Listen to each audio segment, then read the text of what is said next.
హాస్టల్లో కమ్మ కాపు హీరోస్ గురించి కొట్లాడేవాళ్ళు అక్కడ. సో మీ ఒపీనియన్ అసలు కాస్ట్ అనేది ఎక్కడ స్టార్ట్ అయింది అంటే, నువ్వు ఒక కులంలో పుడితే ఇంకో కులానికి నువ్వు పోలేవు. You have to die that caste. But Naxals కి పోలీస్ వాళ్ళు అంటేనే కాలుతుంది అనేది వింటాను. అలాంటిది how could you dare that sir? నా తల మొండెం వేరు చేసి తలను మా ఇంటికి పార్సల్ చేసి పంపించే అవకాశం కూడా ఉంటుంది. అవి నేను చేసిన బతకడమే ఒక అడ్వెంచర్. మళ్ళీ ఎవరెస్ట్ లో ఇప్పటికీ 450 మంది 500 శవాలు అట్లనే ఎవరెస్ట్ లో ఉన్నాయి. నేను వాళ్ళ తల్లిదండ్రులు పిలిపించి అందరికి చెప్పాను, మరి ఈ విధంగా ఉంటుందంటే వాళ్ళు సార్ వాళ్ళు నా పిల్లలు కాదు మీ పిల్లలు, మీరు ఏం చేసినా మంచిది అన్నారు. సో కార్ ఇచ్చింది గవర్నమెంట్, ఏసీ రూమ్ ఉంటుంది, అంతకన్నా ఏం కావాలని ఆలోచిస్తారు చాలా మంది.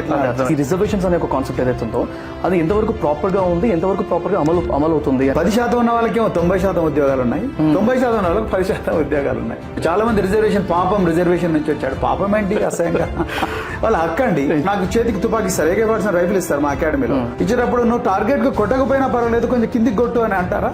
Show me one swimming pool in a government school. ప్రభుత్వానికి ఖర్చు పెట్టకుండా వాపస్ పంపించడం ఏంటి అసహ్యంగా? Why are policemen visible in a different way? A bit tough physically and mentally. ఎప్పుడు ఎవరు మానవ బాంబుగా మారుతారో తెలియదు. అంటే చావు అంచుల్లోకి తీసుకుపోతుంది ట్రైనింగ్. సార్ నేను ఎవరో మీకు తెలియదు అన్నాడు, లేకపోతే ఎవరి దగ్గరతో మాట్లాడతాను. ఇప్పుడు మిమ్మల్ని గుర్తుపెట్టుకుని మిమ్మల్ని ఎక్కడో దగ్గర తొక్కాలి అన్నట్టు ఉండాలి సార్. జనాలను మోసం చేసినందుకు వానికేంత పక్కరు ఉంటే మరి నాకెంత పక్కరు ఉండాలి? చావు గురించి ఎక్కువ ఆలోచిస్తే జీవితంలో ఒక్క క్షణం కూడా బతకలేము. నా లాస్ట్ 24 పాడ్కాస్ట్ లో this is the most sensitive podcast. అంటే the topics that we spoke in this podcast, the guest we're having on the show, అంటే లిటరలీ కాస్ట్ సిస్టమ్ అంటే ఏంది, అసలు ఇట్లాంటి కాస్ట్ డిస్క్రిమినేషన్ ఎందుకు అవుతుంది, ఎలాంటి ఏరియాస్లో ఎక్కువ అవుతుంది, ఈ రిజర్వేషన్స్ అనే కాన్సెప్ట్ ఉంది కదా, ఈ రిజర్వేషన్స్ అనేది కరెక్టా కాదా, ఎప్పటికీ మారుతుంది, ఈ అన్నలొక్కలు అంటే తీవ్రవాదుల, అంటే ఈ తీవ్రవాదం అనే మీనింగ్ ఏంది, ఇట్లా చాలా క్వశ్చన్స్ ఉన్నాయి నాకు చిన్నప్పటి నుంచి. సో ఇలాంటి పాయింట్స్ అన్నింటినీ మన ఆర్ఎస్ ప్రవీణ్ గారి దగ్గర నుంచి తెలుసుకోవడానికి ట్రై చేసాం. సో ఆర్ఎస్ ప్రవీణ్ కుమార్ గారు, he was a former IPS and now a politician. Recently పాలిటిక్స్లో జాయిన్ అయ్యారు. అంటే అప్పట్లో IPS ఆఫీసర్గా వర్క్ చేస్తున్నప్పుడు, ఇంకా సర్వీస్ 8 years ఉన్న టైంలో అనుకుంటా, he took political study leave and went to Harvard university. అక్కడ పబ్లిక్ అడ్మినిస్ట్రేషన్లో మాస్టర్స్ చేసుకొని ఇక్కడికి వచ్చి మళ్ళీ వాలంటరీ రిటైర్మెంట్ తీసుకొని అప్పుడు పాలిటిక్స్లోకి ఎంటర్ అయ్యారు. ఈ జర్నీ ఎలా అయింది? ఆయన మీద ఒక మూవీ కూడా ఉంది, పూర్ణ అని, అది నేను చూసి షాక్ అయిపోయా.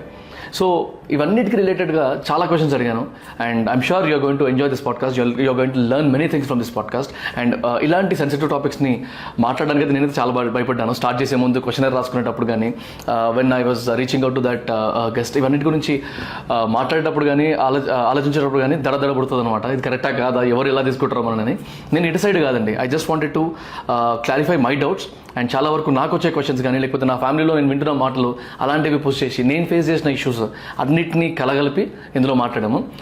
So let's see, in case మీకు ఏమైనా ఇన్పుట్స్ ఉన్నా, ఇలాంటివి చేయకూడదు చేయొచ్చు, ఎలాంటివి చేస్తే బాగుంటుంది కింద కమెంట్స్లో పెట్టండి. Thank you very much for supporting me. Hello sir, thank you very much for coming. My pleasure. Thanks for accepting the request. 3-4 times మా ప్లాన్ చేసి ఇప్పుడు కుదిరింది లాస్ట్కి మనకి. సో ఇప్పుడు ఆల్రెడీ ఇంట్రోలో చెప్పాను మనం ఏం మాట్లాడబోతున్నాము అని. సో ఈ పాడ్కాస్ట్ ఎంత కుదిరితే of course first of all నా దృష్టిలో ఇది చాలా సెన్సిటివ్ అవ్వబోతుంది అనుకున్నాను, ఎందుకంటే ఎప్పుడు ఇట్లాంటి టాపిక్స్ నుంచి మాట్లాడలేదు. ఇన్ఫాక్ట్ చాలా భయం వేస్తుంది నాకు. సో నాకు జనరల్గా ఎన్నో రోజుల నుంచి ఉన్న క్వశ్చన్స్ అన్నింటినీ, డౌట్స్ అన్నింటినీ రీసెంట్గా మనం పాడ్కాస్ట్ చేద్దాం అనుకున్న తర్వాత కూడా చాలా క్వశ్చన్స్ యాడ్ అయినాయి నాకు. సో ఈ అన్ని క్వశ్చన్స్ని యాజ్ అ రా పర్సన్, నార్మల్ పర్సన్, బయట వాళ్ళలాగానే అడుగుతాను మొత్తం. సో ఎంత కుదిరితే అంత రాగా పెట్టేద్దాం sir, as crisp as possible, as రా as possible. Yeah. And so to start with, like నేను ఒక 2-3 సిచ్యువేషన్స్ చెప్తాను సార్. నాకు ఒక 5.5-6 years బ్యాక్ నేను విజయవాడకి వెళ్ళిండే సార్. అక్కడ CPT కోచింగ్ కోసం వెళ్ళాను, ఒక 3 months కోచింగ్ కోసము. అక్కడికి వెళ్ళినప్పుడు హాస్టల్స్ కోసము లేకపోతే రూమ్స్ కోసం తిరిగేటప్పుడు నేను ఫస్ట్ టైం హాస్టల్స్లో ఉండే. I never knew that people will ask me మీరు ఏం టోళ్ళు అని. అక్కడ ఫస్ట్ నన్ను అడిగారు అనమాట రూమ్ కోసం తిరిగినప్పుడు. అప్పుడు అంటే ఒక పొలిటికల్ రేంజ్లో ఉంటుందేమో కాస్ట్ అనేది, సినిమాలో చూపించినట్టు లేకపోతే న్యూస్లో చూపించినట్టే ఉంటుందేమో అనుకున్నాను అప్పట్లో నేను. సేమ్ థింగ్, అంటే అట్లాంటి ఒక సిమిలర్ సిచ్యువేషన్ నేను రీసెంట్గా మా సిస్టర్ మ్యారేజ్ అప్పుడు ఏదో కొన్ని ఫార్మాలిటీస్ మాదిగ వాళ్ళు చేయాలియో అలాంటిది ఏదో ఉండిందనమాట. సో అలాంటి వాళ్ళు మాకు తెలిసిన వాళ్ళ ఇంటికి వచ్చినప్పుడు వాళ్ళు టీ ఆఫర్ చేసేటప్పుడు వాళ్ళు సపరేట్ కప్స్ ఇచ్చారు వాళ్ళకి. దెన్ ఐ అండర్స్టూడ్, ఓకే ఇంట్లలో కూడా ఇట్లాంటివి అయితే ఇప్పుడు కూడా, అంటే ఎంత ఎడ్యుకేషన్ వచ్చినా కూడా ఇంకా ఇట్లా అవుతుంది అని. ఇలాంటిది నేను రీసెంట్గా మన పాడ్కాస్ట్ అనుకున్న తర్వాత ఇంట్లో ఏదో మూవీ చూస్తున్నారన్నమాట. అందులో ఆ మూవీలో లేడీస్ అందరూ, తక్కువ కాస్ట్ ఉన్న వాళ్ళందరూ they need to pay some breast tax అనేది ఉండింది, రొమ్ము పన్ను కేరళలో. ఓకే. సో ఆ మూవీ చూసి నేను అక్కడే షాక్ అయినా. ఇది కాకుండా మళ్ళీ విజయవాడ అని చెప్పాను కదా, అక్కడ రూమ్స్ దొరకకపోయేసరికి లాస్ట్కి వెళ్ళి నేను హాస్టల్లో ఉండే. హాస్టల్లో కమ్మ కాపు హీరోస్ గురించి కొట్లాడేవాళ్ళు అక్కడ. సో మావాడు అనుకుంటాం.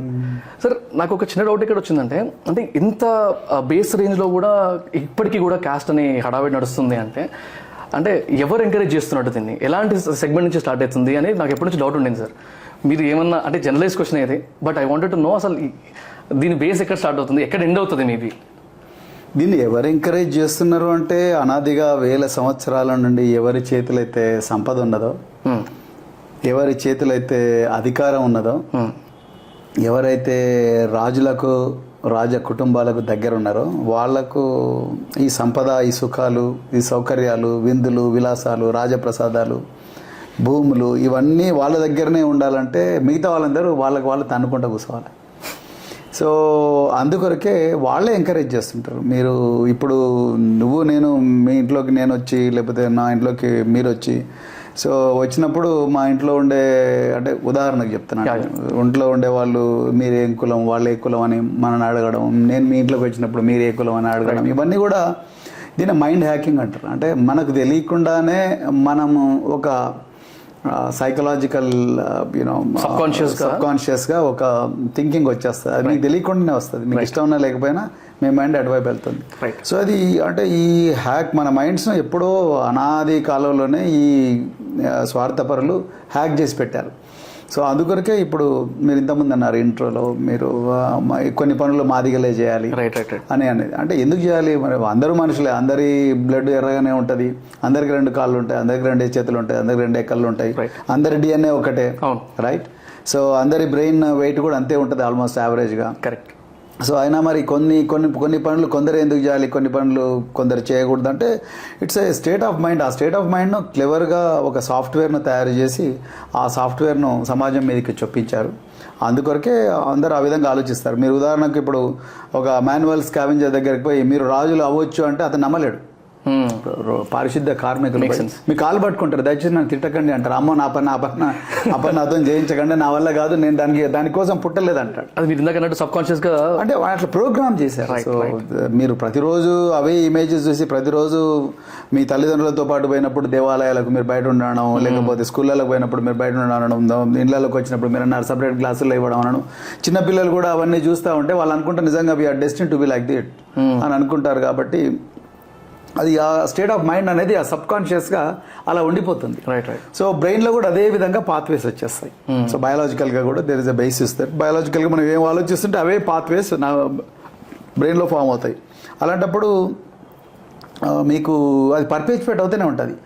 సో ఈ క్యాస్ట్ అనేది ఒక స్టేట్ ఆఫ్ మైండ్ అనమాట.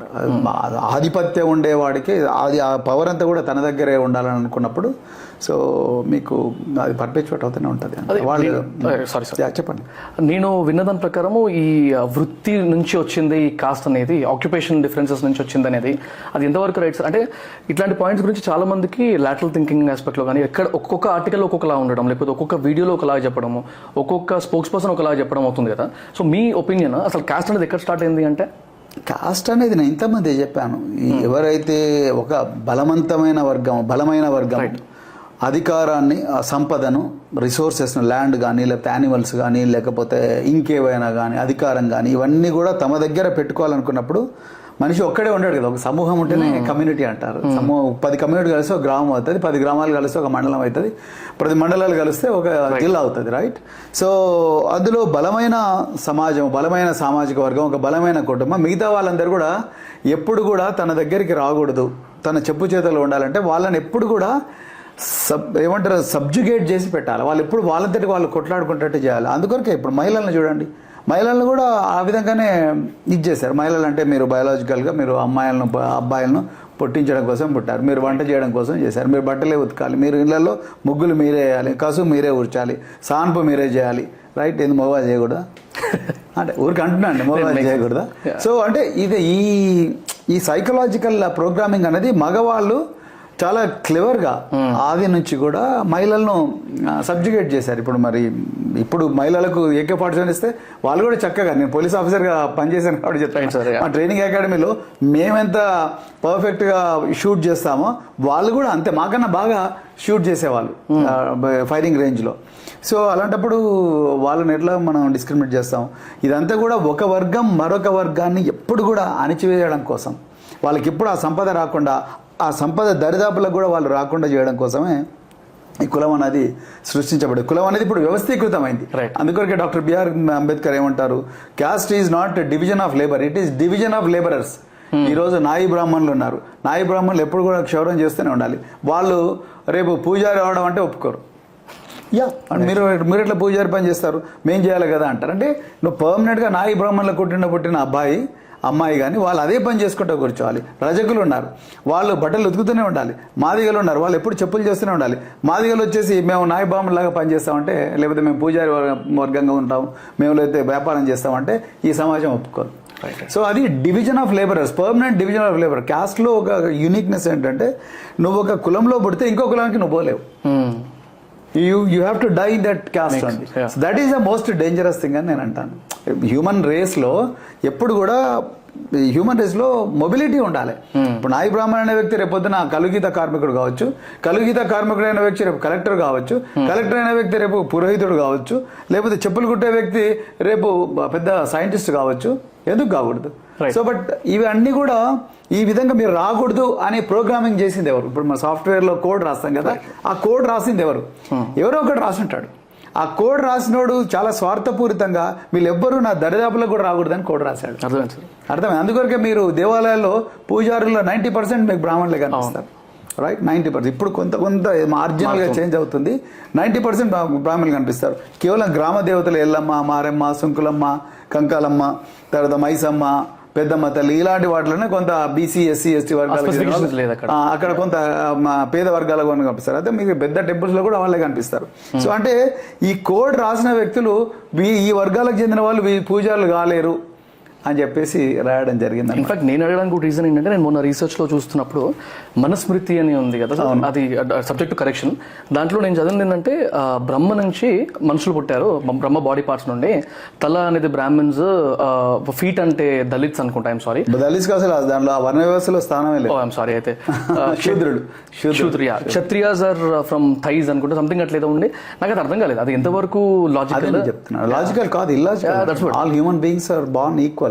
సో ఎవ్రీబడి, అదే చెప్తాను, everybody's DNA is same. Correct. Then if everybody's DNA is same, అందరి DNA ఒకటే అయినప్పుడు ఒకరు ఒక పని ఎందుకు చేస్తున్నారు తరతరాలుగా, ఇంకొక పని అలాగే చేస్తున్నారు? ఎందుకు ఈ పని చేసే వ్యక్తి ఆ పని ఎందుకు చేస్తారు? ఇప్పుడు వ్యవసాయం చేసే వాళ్ళు సైనికులు ఎందుకు కాలేకపోతున్నారు?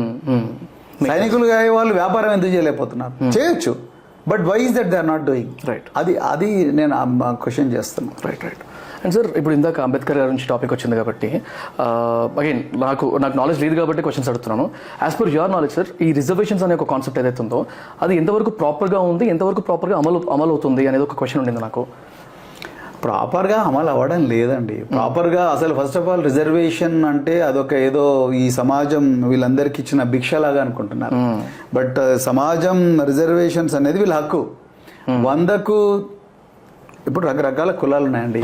రకరకాల కులాలు ఉంటే, ఇప్పుడు మీరు ఉద్యోగాల్లో తీసుకోండి, ఉద్యోగాలు తీసుకుంటే ఆల్ సెంట్రల్ యూనివర్సిటీలో మన రీసెంట్గా వచ్చిన సర్వే, పార్లమెంట్లో ఇచ్చిన క్వశ్చన్కు సమాధానం, 45 సెంట్రల్ యూనివర్సిటీలో జనరల్ కేటగిరీకి చెందిన వాళ్ళు 90% మంది ఉన్నారు.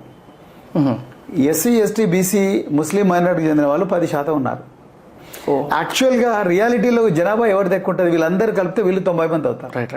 జనరల్ కేటగిరీకి చెందిన వాళ్ళు కేవలం 10% ఉంటారు. కానీ 10% ఉన్న వాళ్ళకేమో 90% ఉద్యోగాలు ఉన్నాయి, 90% ఉన్న వాళ్ళకి 10% ఉద్యోగాలు ఉన్నాయి. మీకు అర్థమైందా? హైకోర్టు, సుప్రీంకోర్టు జడ్జెస్ తీసుకోండి, ఇప్పటి వరకు కూడా స్వాతంత్రం వచ్చి 75 సంవత్సరాలైనా ఇప్పటికి కూడా జడ్జెస్లో, హైకోర్టు జడ్జెస్ కానీ సుప్రీం జడ్జెస్ కానీ 75% వాళ్ళు అగ్రవర్ణాల వాళ్ళే ఉన్నారు. మరి బీసీలు కానీ, ఎస్సీలు కానీ, ఎస్టీలు కానీ, ముస్లిం మైనారిటీలు కానీ, క్రైస్తవ మైనారిటీలు కానీ, వీళ్ళందరూ కలిపితే 90% అవుతారు. ఈ 90%లో ఎవరు చదువుకోలేదా, లేకపోతే చదవడం చేత కాదా, లేకపోతే చదువుకున్న వాళ్ళకి ఉద్యోగాలు తెచ్చుకోవడం చేత కాదా, లేకపోతే లా తెలీదా అనేది మరి కామన్ సెన్స్ కదా. 70 సంవత్సరాలు ఎందుకు రాలేదు అంటే, నేను రిజర్వేషన్ గురించి మీరు అడిగారు కాబట్టి ఎందుకు చెప్తానంటే, రిజర్వేషన్ అనేది గవర్నమెంట్ వీళ్ళందరికి ఇచ్చే ఎస్సీ ఎస్టీ బీసీలకు ఇచ్చే భిక్ష కాదు, వాళ్ళ హక్కు. ఇప్పుడు గవర్నమెంట్లో ఇప్పుడు దేశంలో 100కు 100 ఉన్నప్పుడు 25%, 50% బీసీలు ఉన్నారు, 15% ఎస్సీలు ఉన్నారు, 7.5%, 10% ఎస్టీలు ఉన్నారు. మరి గవర్నమెంట్లో కానీ ప్రైవేట్ ఇండస్ట్రీలో కానీ ఎక్కడైనా కూడా వాళ్ళు కూడా అంతే పర్సంటేజ్లు ఉండాలి కదా, ఎందుకు ఉండట్లేదు? వాళ్ళు పన్నులు కడుతున్నారు, వాళ్ళు వ్యవసాయం చేస్తున్నారు, వాళ్ళు కూలీలు పోతున్నారు, వాళ్ళు ఆటో డ్రైవర్గా పని చేస్తున్నారు, సో అన్ని చేస్తున్నారు వాళ్ళు. Whatever they do they pay the taxes. But why is that in the employment sector or లేకపోతే ఈ సెక్టర్స్ లో వాళ్ళు ఎందుకు లేరు? అక్కడే రిజర్వేషన్ అనే కాన్సెప్ట్ వచ్చింది. అంటే వీళ్ళకి కూడా మనం కల్పించాలి. ఇప్పుడు డబ్బున్న వాళ్ళు, ఇప్పుడు కోకాపేటలో మీరు నిన్న భూమి వేలం జరిగింది, ఒక ఎకరంకు 100 కోట్లు, హైయెస్ట్ ఇన్ ద కంట్రీ. ఒక ఎకరానికి 100 కోట్లు పోయింది. ఆ 100 కోట్లు పెట్టిన వాళ్ళలో ఎవరున్నారు? అంతా ఆధిపత్య వర్గాలకు చెందిన వాళ్ళే ఉంటారు, అగ్రవర్ణాలకు చెందిన వాళ్ళు. అందులో కూడా అగ్రవర్ణాల్లో పేదలు కాదు, అగ్రవర్ణాల్లో ఉండే రిచ్ పీపుల్ అందులో ఉంటారు. మరి మిగతా వాళ్ళు ఎందుకు చేయలేకపోయారు? 70 సంవత్సరాల స్వాతంత్రంలో ఎస్సీల నుంచి అంత డబ్బు పెట్టేవాడు ఒక్కడు కూడా ఎందుకు రాలేదు? బీసీలు 50% ఉన్నారు దేశంలో, 50%లో ఒక్కడు కూడా అంత డబ్బు పెట్టేవాడు ఎందుకు రాలేదు?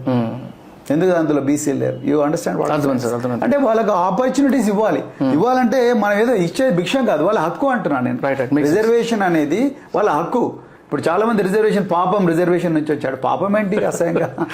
వాళ్ళ హక్కు అండి. చూసాను మీరు ఈ దేశంలో 52% ఉన్నారు వాళ్ళు, 52% బీసీలు అంటే 52% వాళ్ళకి ఆ సంపదలో భాగస్వామ్యం ఉండాలి, అవకాశాల్లో భాగస్వామ్యం ఉండాలి. ఎస్సీలు 20% ఉన్నారు, 20% వాళ్ళ భాగస్వామ్యం ఉండాలి. ట్రైబల్ పాపులేషన్ 10% ఉన్నారు, 10% వాళ్ళ భాగస్వామ్యం ఉండాలి. Based on the division, based on the ratio of the population, they should be there in every sector of the country. అయితే సార్ ఇప్పుడు మీరు అన్నట్టు, నేను ఒక ఇంటర్వ్యూలో కూడా చూసాను మీరు అనడము, ప్రెసెంట్ సిచ్యువేషన్ని ఒక 50 ఏళ్ళ నుంచి అవుతున్న దాన్ని దృష్టిలో పెట్టుకొని 2000 సంవత్సరాల నుంచి వస్తున్న ఆ అణచివేతని మీరు మర్చిపోతున్నారని మీరు ఒక క్వశ్చన్ చేశారు ఒకరిని. సో అక్కడ just it makes definitely sense. ఇప్పుడు మీరు చెప్పిన దాన్ని బట్టి కూడా what is running in my mind is ఈ ఫార్మేషన్ ఆఫ్ దిస్, ఈ ప్రోటోకాల్స్ కానివ్వండి, ఈ ప్రిన్సిపల్స్ పాలసీస్ కానివ్వండి, ఆ ఫార్మేషన్లో నేను ఒక లాజిక్ మిస్ అవుతున్నాను.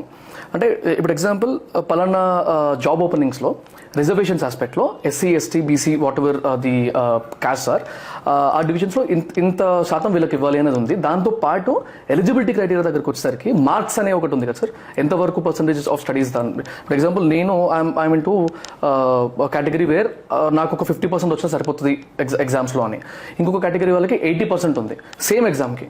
సో ఇక్కడ ఎఫిషియన్సీ ఆఫ్ ది జాబ్ ఏదైతే ఉంటుందో అక్కడ మ్యాటర్ అవ్వట్లేదా అనేది నాకు ఒక క్వశ్చన్ ఉండింది అనమాట. అంటే తక్కువ మార్కులు వచ్చిన వాళ్ళని తీసుకుంటే రైట్ ఆ ఎఫిషియన్సీ ఏమైనా దెబ్బతింటుంది, అది క్వశ్చన్ ఉండింది నాకు. సో డెఫినెట్లీ వీళ్ళ సైడ్ నుంచి ఆలోచిస్తే ఇప్పుడు నేనే ఉన్నాను, నేను తక్కువ కులానికి చెందిన వాడిని, నాకు ఆ ఎలిజిబిలిటీ క్రైటీరియా వల్ల నాకు బెనిఫిట్ అయింది. ఎస్ డెఫినెట్లీ దీనివల్ల 1,00,000 మంది ఇంకో 10 లక్షల మంది నన్ను చూసుకొని రావచ్చు. దీనివల్ల డెఫినెట్లీ కాస్ట్ సిస్టమ్ అనేది తగ్గుతూ వస్తుంది, అంటే ఈక్వాలిటీ కొంతవరకు వస్తుంది రైట్. కానీ జాబ్ ఆస్పెక్ట్ లో చూసుకుంటే సార్ ఎఫిషియన్సీ మ్యాటర్ అవుతుంది కదా. ఇది ఫార్మేషన్ ఆఫ్ ద లా ఏదైతే ఉండిందో అప్పుడు ఇది ఎంతవరకు రైట్ ట్రాక్ లో అయింది అనేది నా క్వశ్చన్. వెరీ గుడ్ క్వశ్చన్, చాలా మందికి ఉండే ప్రశ్న ఇది. సో రిజర్వేషన్లలో వచ్చిన వాళ్ళ వల్ల ఆర్గనైజేషన్స్లో ఎఫిషియన్సీ తగ్గుతుంది అనే అపవాదం అనేది చాలా బలంగా ఈ యాంటీ రిజర్వేషన్ యాక్టివిస్టులు తీసుకొస్తున్నారు. మైండ్ హ్యాకింగ్ లో ఇది కూడా ఒక భాగం అనమాట. వాట్సాప్ యూనివర్సిటీస్ లో వచ్చిన తర్వాత very very fair conversation. So నేను కూడా చాలా ఓపెన్ గా చెప్తున్నాను ప్లీజ్. సో ఇప్పుడు నేనేమంటానంటే ఏ ఆర్గనైజేషన్ ఎఫిషియన్సీ దెబ్బతిన్నది, ఇది కూడా ఏ ఆర్గనైజేషన్ ఎఫిషియన్సీ దెబ్బతిన్నది. సో హైకోర్టులు సుప్రీంకోర్టులో లక్షల సంఖ్యలో కేసులు పెండింగ్ ఉన్నాయి, అందులో రిజర్వేషన్ లేవుగా, మరి ఎందుకు అంత పెండెన్సీ ఉంది? ఇవాళ దేశంలో 1000 గ్యాంగ్స్టర్స్ తీసుకోండి, అందులో ఒక్కరు కూడా ఈ వర్గాలకు చెందిన వాళ్ళు ఉండరు. మరి ఆయన గ్యాంగ్స్టర్స్ అందరూ ఎక్కడి నుంచి వస్తున్నారు? ఇవాళ బ్యాంక్స్లో ఫ్రాడింగ్ తీసుకోండి, బ్యాంక్స్ ను కొల్లగొట్టిన వాళ్ళు అంటే విజయ్ మల్లయ్య కానీ, నీరవ్ మోడీ కానీ, లేకపోతే హర్షద్ మెహతా కానీ, లేకపోతే ఇంకెవరైనా. సో వీళ్ళందరినీ తీసుకోండి, వీళ్ళందరూ ఏ వర్గాలకు చెందిన వాళ్ళు? అనాదిగా సంపద ఎవరి దగ్గర ఉందో ఆధిపత్య వర్గాలకు చెందిన వాళ్ళు. మొత్తం you take a scam in this country, show me 1% from BC SC ST houses, take one scam. lakhs of crores of public money loot చేయబడ్డ ఏ స్కామ్ అనేది తీసుకోండి, ఎవరు కూడా ఈ వర్గాలకు చెందిన వాళ్ళు ఉంటారు. చాలా మినిమల్ 0.01%, 0.2% ఉంటారు అంతే. సో అదేవిధంగా రిజర్వేషన్ల ద్వారా వచ్చిన వాళ్ళు ఉద్యోగాలు చేస్తే ఆ ఆర్గనైజేషన్ ఎఫిషియన్సీ తగ్గింది అనడానికి ఏమైనా సైంటిఫిక్ స్టడీస్ ఉన్నాయా? లేవు. ఇప్పుడు మీరు ఉస్మానియా యూనివర్సిటీలో ఉస్మానియా మెడికల్ కాలేజ్లో డాక్టర్స్ ఉన్నారు, అన్ని వర్గాలకు చెందిన వాళ్ళు ఉంటారు. సో దాంట్లో డాక్టర్స్, ఇంజనీర్స్ అందరు కూడా అన్ని వర్గాల నుంచి ఎస్సీ, ఎస్టీ, బీసీ నుంచి ఉంటారు. దానివల్ల పేషెంట్లు చచ్చిపోతున్నట్టుగా ఏమన్నా ఎక్కడన్నా మనకు లేదు. పోనీ ప్రైవేట్ హాస్పిటల్స్లో ఆ పేషెంట్లు చనిపోరు. సపోజ్ యశోద హాస్పిటల్, లేకపోతే కాంటినెంటల్ హాస్పిటల్, లేకపోతే అపోలో హాస్పిటల్లో ఇక్కడ రిజర్వేషన్ల నుంచి వచ్చిన వాళ్ళు లేరు, అందరు కూడా రిజర్వేషన్ లేని వర్గాల నుంచే వచ్చిన వాళ్ళు. అందువల్ల పేషెంట్లు ఇక్కడ చావరని ఏమన్నా రాసి ఇవ్వగలరా వాళ్ళు? So what I'm trying to say, ఇదంతా కూడా అపవాదు. మీకు ఎక్కడ కూడా సైంటిఫిక్, నేను 100 సైంటిఫిక్ స్టడీ చూపిస్తాను. రిజర్వేషన్ పెట్టినందువల్ల ఆ ఆర్గనైజేషన్ ఎఫిషియన్సీ ఇంప్రూవ్ అయిందని నేను సైంటిఫిక్ స్టడీ చూపిస్తాను. ఇంప్రూవ్ అయిందని నేను వాళ్ళు చూపించగలరా రిజర్వేషన్ ఇంప్రూవ్ కాలేదని? నేను చూపిస్తాను, నా దగ్గర ఉన్నాయి scientific studies. So organization efficiency అనేది, ఈ రిజర్వేషన్ అనేది ఒక ఎంట్రీ పాయింట్ మాత్రమే. ఎంట్రీ పాయింట్ ఎంటర్ అయిన తర్వాత మీరు నాకు సపరేట్ రూల్సే ఉండవు. ఇప్పుడు నేను రిజర్వేషన్తో వచ్చానండి, I belong to Madiga community, right? నేను రిజర్వేషన్తో వచ్చాను. రిజర్వేషన్ వచ్చిన వెంటనే నాకు చేతికి తుపాకి ఇస్తారు, AK-47 రైఫిల్ ఇస్తారు మా అకాడమీలో, గ్లాక్ పిస్టల్ ఇస్తారు. ఇచ్చేటప్పుడు నువ్వు టార్గెట్కి కొట్టకపోయినా పర్వాలేదు, కొంచెం కిందికి కొట్టు అని అంటారా? సో అంటే what I'm trying to say, అవి ఎంట్రీ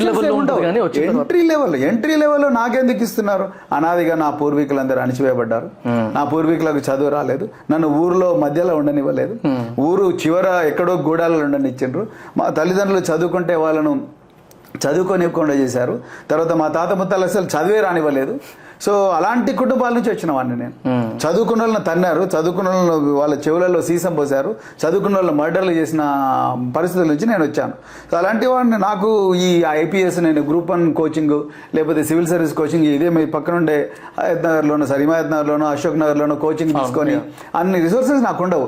అయినా కూడా నేను అంత కింద మీద పడి నాలాంటి వాళ్ళు వేల మంది ఈ ఆర్గనైజేషన్ జాయిన్ అయ్యారు. జాయిన్ అయిన వెంటనే, బాబు నువ్వు పెర్ఫార్మ్ చేయకపోయినా పర్వాలేదు, నువ్వు తుపాకీ ఫైర్ చేయకపోయినా పర్వాలేదు అనగలరా? నాకు మరి నేను ఎక్కడెక్కడైతే పనిచేశానో అక్కడంతా నాకు president's police medal for gallantry వచ్చింది. ఈ దేశంలో ప్రెసిడెంట్ ఆఫ్ ఇండియా ఇచ్చే అత్యుత్తమైన అవార్డు పోలీస్ ఆఫీసర్లకు గ్యాలంటరీ అవార్డు, గ్యాలంటరీ మెడల్ వచ్చింది, నాకు వచ్చింది. రిజర్వేషన్ లేని వాళ్ళకు చాలా మంది కూడా రాలేదు. రిజర్వేషన్ లేకుండా సిస్టంలోకి ఎంటర్ అయిన నాకు president's police medal for meritorious service వచ్చింది, ఇంటర్నల్ సెక్యూరిటీ మెడల్ వచ్చింది. Telangana state government excellence award ఇస్తే నా 4 సెలెక్ట్ చేస్తే అందులో నేను ఒకరిని. సో నేను మాదిగా కమ్యూనిటీ నుంచి వచ్చాను. సో నువ్వు ఎట్లా అంటావు ప్రవీణ్ కుమార్ ఎంటర్ అయినందుకు సిస్టమ్ చెడిపోయిందని? నేను ఉదాహరణ చెప్తాను, ఆర్గ్యుమెంట్స్ చెప్తాను. నేను గురుకులాల్లో సెక్రటరీగా పనిచేశాను 10 సంవత్సరాలు. నేను ప్రపంచంలో నెంబర్ 1 యూనివర్సిటీకి వెళ్ళాను, హార్వర్డ్ యూనివర్సిటీకి. అవును sir, correct. So Barack Obama చదివాడు అక్కడే, తర్వాత బిల్ గేట్స్ చదివాడు, మార్క్ జుకర్బర్గ్ అక్కడే చదివాడు, నేను కూడా అక్కడే చదివిన. మరి నేను ఈ కమ్యూనిటీ నుంచి వచ్చి ఉంటే, నాకు నిజంగా బ్రెయిన్ లేకుండా పోయి ఉంటే నేను అక్కడ పోతుంది. మరి ఎంతో మంది, వేల మంది రిజర్వేషన్ లేకుండా వచ్చిన వాళ్ళు ఉన్నారు ఇదే రాష్ట్రాల్లో, మరి వాళ్ళు ఎందుకు పోలేకపోయారు? Right, you understand? వాళ్ళు ఎందుకు పోలేకపోయారు? నేను గురుకుల పాఠశాల నుంచి వచ్చిన తర్వాత నేను గురుకుల పాఠశాలలో సెక్రటరీగా పనిచేశాను. నేను అనుకున్నాను, నేను అనుభవించింది నాకు దొరకంది ఈ పిల్లలకి ఇవ్వాలనుకున్నాను. 10 లక్షల మంది పిల్లలు, వాళ్ళందరినీ పిలిపించి పెద్ద ఎత్తున రాక్ క్లైంబింగ్, తర్వాత ఇవి ట్రైనింగ్ ఇప్పించి ఎవరెస్ట్ ఇక్కడ మీదకి పంపించాను. ఒక SC అబ్బాయి, ఒక ST అమ్మాయి. సో వాళ్ళ ఎబిలిటీ, ఫిజికల్ ఎబిలిటీ చూసి పంపించాను. పంపిస్తే 18 మంది చచ్చిపోయినా వాళ్ళు ఆ శివాల మధ్య నుంచి నడుచుకుంటూ పోయి ఎవరెస్ట్ ఎక్కారు. ఆ అమ్మాయి ప్రపంచంలో అత్యంత చిన్న వయసులో ఎవరెస్ట్ ఎక్కిన అమ్మాయికి ఇప్పటికి కూడా రికార్డు ఉంది, ప్రపంచ రికార్డు. దీని నుంచి ఒక స్ట్రాంగ్ పాయింట్ ఉంది, ప్రపంచ రికార్డు. కానీ మరి ఆ అమ్మాయి రిజర్వేషన్ అని అనగలమా మనం? What I'm trying to say, reservation ఉన్నందువల్ల ఈ ఆర్గనైజేషన్ ఎఫిషియన్సీ అయిపోతుంది అనేది అది తప్పని. ఇప్పుడు RTC కార్మికులు ఉన్నారు, రోజు బస్సులు తిరుగుతూనే ఉన్నాయి. వాళ్ళు SCలు ఉంటారు, STలు ఉంటారు, BCలు ఉంటారు. SC వాళ్ళందరూ ఏమైనా యాక్సిడెంట్లు చేస్తున్నారా? సో అంటే ఇదంతా కావాలని మనం ఎంత దూరం ఆలోచించకుండా మన మైండ్స్ యాక్ట్ చేసి అయిపోయింది, దేశం పరిస్థితి అయిపోయింది. మరి స్కామ్స్టర్స్ అందరూ రిజర్వేషన్ లేని వాళ్ళే కదా, వాళ్ళ గురించి ఏమంటారు? అది ఈ ఆర్గ్యుమెంట్ అనేది క్లిక్ అవుతుండే నాకు. సరే అడుగుదాం. గుడ్ క్వశ్చన్, చాలా మంది మనసులో ఉన్నది మీరు అడిగారు. Thank you sir, thank you. And reservation గురించి టాపిక్ వచ్చింది కాబట్టి సార్, మీ ఇంటర్వ్యూస్లో నేను చూసిన దాన్ని బట్టి ఫస్ట్ క్వశ్చన్, మీరు రిజర్వేషన్ అనేదాన్ని మీరు ఆప్ట్ చేసుకున్నారు కదా? నేను మా పిల్లలకు తీసేసాను. మీ పిల్లలకు తీసేసాను. సో అది విన్నప్పుడు నాకు ఒక క్వశ్చన్ ఏమొచ్చిందంటే, it's a great move first of all. ఇప్పుడు ఇట్స్ అగైన్ నా పర్సనల్ క్వశ్చనే, ఒక జనరేషన్ వాళ్ళకి కనుక రిజర్వేషన్ అనేది ఆప్షనల్ ఇచ్చి ఆప్ట్ చేసుకున్న తర్వాత సెకండ్ జనరేషన్ కూడా రిజర్వేషన్ ఇవ్వడం కరెక్టా కాదా అనేది ఒక క్వశ్చన్ ఉండింది. దెన్ అగైన్ మీరు ఇందాక నేను స్టార్టింగ్లో చెప్పాను కదా, 2000 సంవత్సరాల నుంచి వచ్చిన అణచివేతను కూడా దృష్టిలో పెట్టుకోండి ఏదైనా మాట్లాడేటప్పుడు అన్నప్పుడు, yeah definitely I can take it back. But మీ దృష్టిలో ఎన్ని జనరేషన్స్ తర్వాత ఆపొచ్చు దాన్ని, or what is your message to the people who are opting for reservations? అలా లెక్క మనం అట్లా క్వాంటిఫై చేసి 10 జనరేషన్ ఆపాలని అట్లేం లేదు. మన ఇండివిజువల్ చాయిస్. నాకు పర్సనల్గా నాకు అనిపించింది మా పిల్లలకు అవసరం లేదనిపించింది. ఎందుకంటే నేను ఒక ఐపీఎస్ ఆఫీసర్గా నేను మా పిల్లలను బాగా చదివించగలను, ఆ స్తోమత నాకున్నది, నాకు ప్రభుత్వం జీతం ఇస్తున్నది, ఆ జీతంతో మా పిల్లల్ని బాగా చదివించగలను, ఎక్కడ మంచి స్కూల్స్ ఉంటే అక్కడ నేను పంపించగలను. సో కానీ మా పిల్లలకు అంత మంచి చదువు నేను ఇవ్వగలిగినప్పుడు నేను మళ్ళీ ప్రభుత్వం ఇచ్చే ఒక కన్సెషన్ తీసుకునే అవసరం నాకు లేదని అనిపించింది. సో మా పిల్లలు they must fight in general category, because ఇది ఎవరికి ఉండాలి అంటే అసలు ఆ అవకాశం లేని పిల్లలు వేల మంది, లక్షల మంది, కోట్ల మంది ఉన్నారు దేశంలో. వాళ్ళకు ఈ ఫెసిలిటీ ఉండాలి, నా పిల్లలకు ఉండాల్సిన అవసరం లేదని నేను అనుకున్నాను. కాబట్టి నేను మోడల్గా కన్విన్స్ అయినా. మీరు దాన్ని రూల్గా పెడతారంటే నేను రూల్గా పెట్టాలనా లేదనేది నేను కండిషన్ బట్టి ఆలోచిస్తాను తప్ప నేను మారల్గా నేను I thought our children should not enjoy reservation. ఎందుకంటే వాళ్ళకి అవసరం లేదు, వాళ్ళకి అన్ని ఏం తక్కువ చేశాం మేము. మా వైఫ్ ఉద్యోగం చేస్తున్నారు, నేను ఉద్యోగం చేస్తున్నాను. So both of us are working. So మేము పిల్లలను బెస్ట్ పాసిబుల్ ఇన్స్టిట్యూషన్ పంపించే అవకాశం ఉంది, వాళ్ళకి మంచి కోచింగ్ ఇప్పించగలిగే అవకాశం ఉంది. ఉద్యోగం రావాలంటే వాళ్ళకి ఉద్యోగం రాకపోతే మీలాగా ఎంటర్ప్రినర్స్గా చేసే ఆ అవకాశం, ఆ స్తోమతను ఎక్కడి నుంచి తీసుకోగలను. కానీ మిగతా వాళ్ళకి అది ఉండదు కదా, అందుకు వాళ్ళకి కావాలి. మా ఇద్దరు పిల్లలు తీసుకున్న రిజర్వేషన్ వాళ్ళకి ఇస్తే వాళ్ళిద్దరు పిల్లలు ఇంకా 2 కుటుంబాలు బాగుపడతాయి. నేను అట్లా ఆలోచించాను. రైట్. యాక్చువల్లీ మీరు అంటుంటే నాకు ఇంకో సిచ్యువేషన్ గుర్తొస్తుంది అనమాట. నా క్లోజ్ ఫ్రెండ్స్ ఒక 3 ఉన్నారనమాట. వాళ్ళు 3 బీటెక్ స్టూడెంట్సే. ఈ ఫీజ్ రీఎంబర్స్మెంట్ అనే ఒక కాన్సెప్ట్ ఉంది కదా, సో ఎకనామికల్లీ బ్యాక్వర్డ్ వాళ్ళకి. సో అక్కడ మా 3 ఫ్రెండ్స్లో 2 దాన్ని ఆప్ట్ చేసుకున్నారు ఫీజ్ రీఎంబర్స్మెంట్, ఇంకో పర్సన్ దాన్ని ఆప్ట్ చేసుకోలేదు. రీజన్ ఏంటి అంటే డెఫినెట్లీ 3 దాన్ని ఆప్ట్ చేసుకోకపోయినా కాలేజ్లోకి వెళ్ళగలుగుతారు, అది నాకు తెలుసు, వాళ్ళకి తెలుసు. అది ఎవరైతే ఆప్ట్ చేసుకోలేదో వాడు ఇచ్చిన ఆన్సర్ ఏంటంటే, అరే మా ఫాదర్ది ఐటీఆర్ ఎక్కువ చూపిస్తారా, సో నేను తీసుకుంటే ప్రాబ్లం అవుతుంది అన్నాడు తప్ప అంటే నిజంగా అవసరం ఉన్న వాళ్ళకి వెళ్తే బాగుంటుందని ఎవరు అనుకోరు. ఇప్పుడు జనరల్గా మీరు అన్నట్టు ఇందాక ట్యూన్ అయిపోయి ఉన్నాయి మైండ్స్ అన్ని, ఈ ఆప్షన్ దొరికింది చాలా తీసేసుకుందాం. సో అట్లా ఉంది కదా, సో ఆ సెన్స్ లో అడిగినమాట. ఆ సెన్స్ లోనే అంటే మనం అది మనకు ఆ మారల్ వాల్యూస్ చిన్నగా ఉన్నప్పటి నుంచి రావాలి. అవసరం లేని తీసుకోవద్దు, వేరే వాళ్ళకి పనికి వస్తుంది కదా. ఇప్పుడు ఫీ రియంబర్స్మెంట్, డబ్బున్నోడు ఫీ రియంబర్స్మెంట్ తీసుకోకుంటే, డబ్బు లేనోడు ఫీ రియంబర్స్మెంట్ తీసుకుంటే, దెన్ నీకు పొద్దున పోతుంటే ఒక పర్స్ కనిపిస్తుంది, ఆ పర్స్ ఎవరు చూస్తలేరని తీసుకొని మీరు లోపల పెట్టుకొని ఏమంటే స్టార్ బక్స్ పోయి కాఫీ తాగితే, సో ఆ పర్సు పోగొట్టుకున్నాడు అంటే నీకు ఆ మొరాలిటీ. అది ఆ మొరాలిటీ అనేది మన చిన్నకున్నప్పటి నుంచి తల్లిదండ్రులు డ్రైవ్ చేయాలి, టీచర్లు డ్రైవ్ చేయాలి. లక్కీలీ మాకు ఉండే టీచర్లు ఈ మొరాలిటీ మాకు డ్రైవ్ చేసిండు. కాబట్టి వెంటనే నేను మా వైఫ్ అందరం కలిసి, మా పిల్లలందరం కలిసి కూర్చోబెట్టి we had a very long discussion and then we said yes, let's not have reservations. That's enough in one generation is enough. So next generation should not have it అని అనుకున్నాం. కాబట్టి మేము గాట్ ఇట్ సార్. అండ్ ఇంకోటి sir, మన మూవీస్లో చూస్తుంటాం లేకపోతే situations వింటూ ఉంటాం కదా, ఈ అన్నలు అక్కలు నక్సల్స్, ఇది ఈ very exciting topic. So is it really only because of the caste discrimination or economical issues వల్ల కూడా దీనికి రీజన్ ఉండొచ్చా? అన్ని ఇన్స్టిట్యూషన్స్ ఫెయిల్ అయినాయి, కాస్ట్తో పాటు అన్ని ఇన్స్టిట్యూషన్స్ ఫెయిల్ అయినాయి. కాబట్టి నక్సలిజం వచ్చిందని నేను బలంగా నమ్ముతానండి. సో అంటే ఒక పోలీస్ ఆఫీసర్గానే కాదు, విద్యార్థి దశలో రాజకీయాలు చూసిన వ్యక్తిగా కూడా, గ్రామీణ ప్రాంతాల్లో తీవ్రమైన అణచివేత చూసిన వ్యక్తిగా, ఈ ఎవరైనా పూర్తిగా అణచివేతకు గురైన వర్గాలు ఎప్పుడు కూడా సత్వర న్యాయం కోరుకుంటారు. సత్వర న్యాయం ఎవరైతే ఇస్తారో వాళ్ళ దగ్గరికి వెళ్ళిపోతారు. Simple common sense. అది ఇక మీరు సిద్ధాంతాలు పక్కన పెట్టండి. సో ఎవరైతే ఇన్స్టంట్ జస్టిస్ ఇస్తారో, సో నన్ను ఒకరు కొట్టాడు, సో కొట్టిన వ్యక్తి నువ్వు కూడా తీసుకొచ్చి 2 కొడతావు అనుకోండి, ఆయన దగ్గరికి వెళ్ళిపోతారు. సో ఆ వ్యక్తి నన్ను అమ్మ వీడిని కొడితే వీడు మళ్ళీ నన్ను కొడతాడన్న భయం ఉన్నప్పుడు రెండోసారి ఇంకొక మీద చేయడు వాడు. సో ఈ సింపుల్ లాజిక్ మీదనే ఈ తీవ్రవాద సంస్థలన్నీ పుట్టుకొస్తాయి జనరల్గా. దాని తర్వాతనే మిగతా సిద్ధాంతాలన్నీ వస్తాయి. సో ఊర్లలో కులం వల్ల పూర్తిగా అణచివేత ఉంటుంది. మాదిగ కులాలు కానీ, గిరిజన కులాలు కానీ, బీసీలో ఉండే పేద కులాలు కానీ, వీళ్ళందరూ కూడా పూర్తిగా అణచివేతకు గురవుతారు. అణచివేతకు గురై వాళ్ళ చేతిలో భూమి ఉండనివ్వరు, వాళ్ళ భూముల మీద దొంగ పత్రాలు, తర్వాత వాళ్ళ ఇళ్లలో పెళ్లిళ్ళు చేసుకుంటే పెళ్లిళ్ళు కూడా ఊరి మధ్య నుంచి పోలేవారు. వాళ్ళు ఏమన్నా వినాయకుడి చవితి చేసుకుంటే ఆ వినాయకుడి బొమ్మ నిమజ్జనం ఆ ఊరి మధ్య నుంచి పోదు, పక్క సందులో నుంచి పోవాలి. తర్వాత ఇంకా రకరకాల కార్యక్రమం ఇవన్నీ చూసి వీళ్ళకు దొర మీద తిరుగుబడాలని ఉంటుంది. కానీ దొర వెనకాల ఊరి దొర వెనకాల పోలీసు వాళ్ళు ఉంటారు, రెవెన్యూ అధికారులు ఉంటారు, అమ్మో మమ్మల్ని జైలు పడేసడం భయం ఉంటుంది. కానీ అప్పుడు యూనిఫామ్ వేసుకొని నలుగురు వస్తారు ఊర్లకు. యూనిఫామ్ వచ్చి దొరలకు వ్యతిరేకంగా మేము తిరగబడితే మీరు మా ఎన్నుకోండి అంటారు. వచ్చి వాళ్ళు దొరను కొడతారు అందరి మధ్యలో, ఊరి మధ్యలో. సో పోలీసు వాళ్ళు ఏం చూసి రాత్రిపూట వచ్చి కొడతారు. కొట్టే వరకు అమ్మ మాకు న్యాయం జరిగింది అంటారు. వెంటనే ఇందులో బాగా యాక్టివ్గా ఉండే యూత్ ఏమవుతారు, అమ్మ వీళ్ళు మాకు న్యాయం చేసినని వాళ్ళతో పాటు కలిసిపోతారు.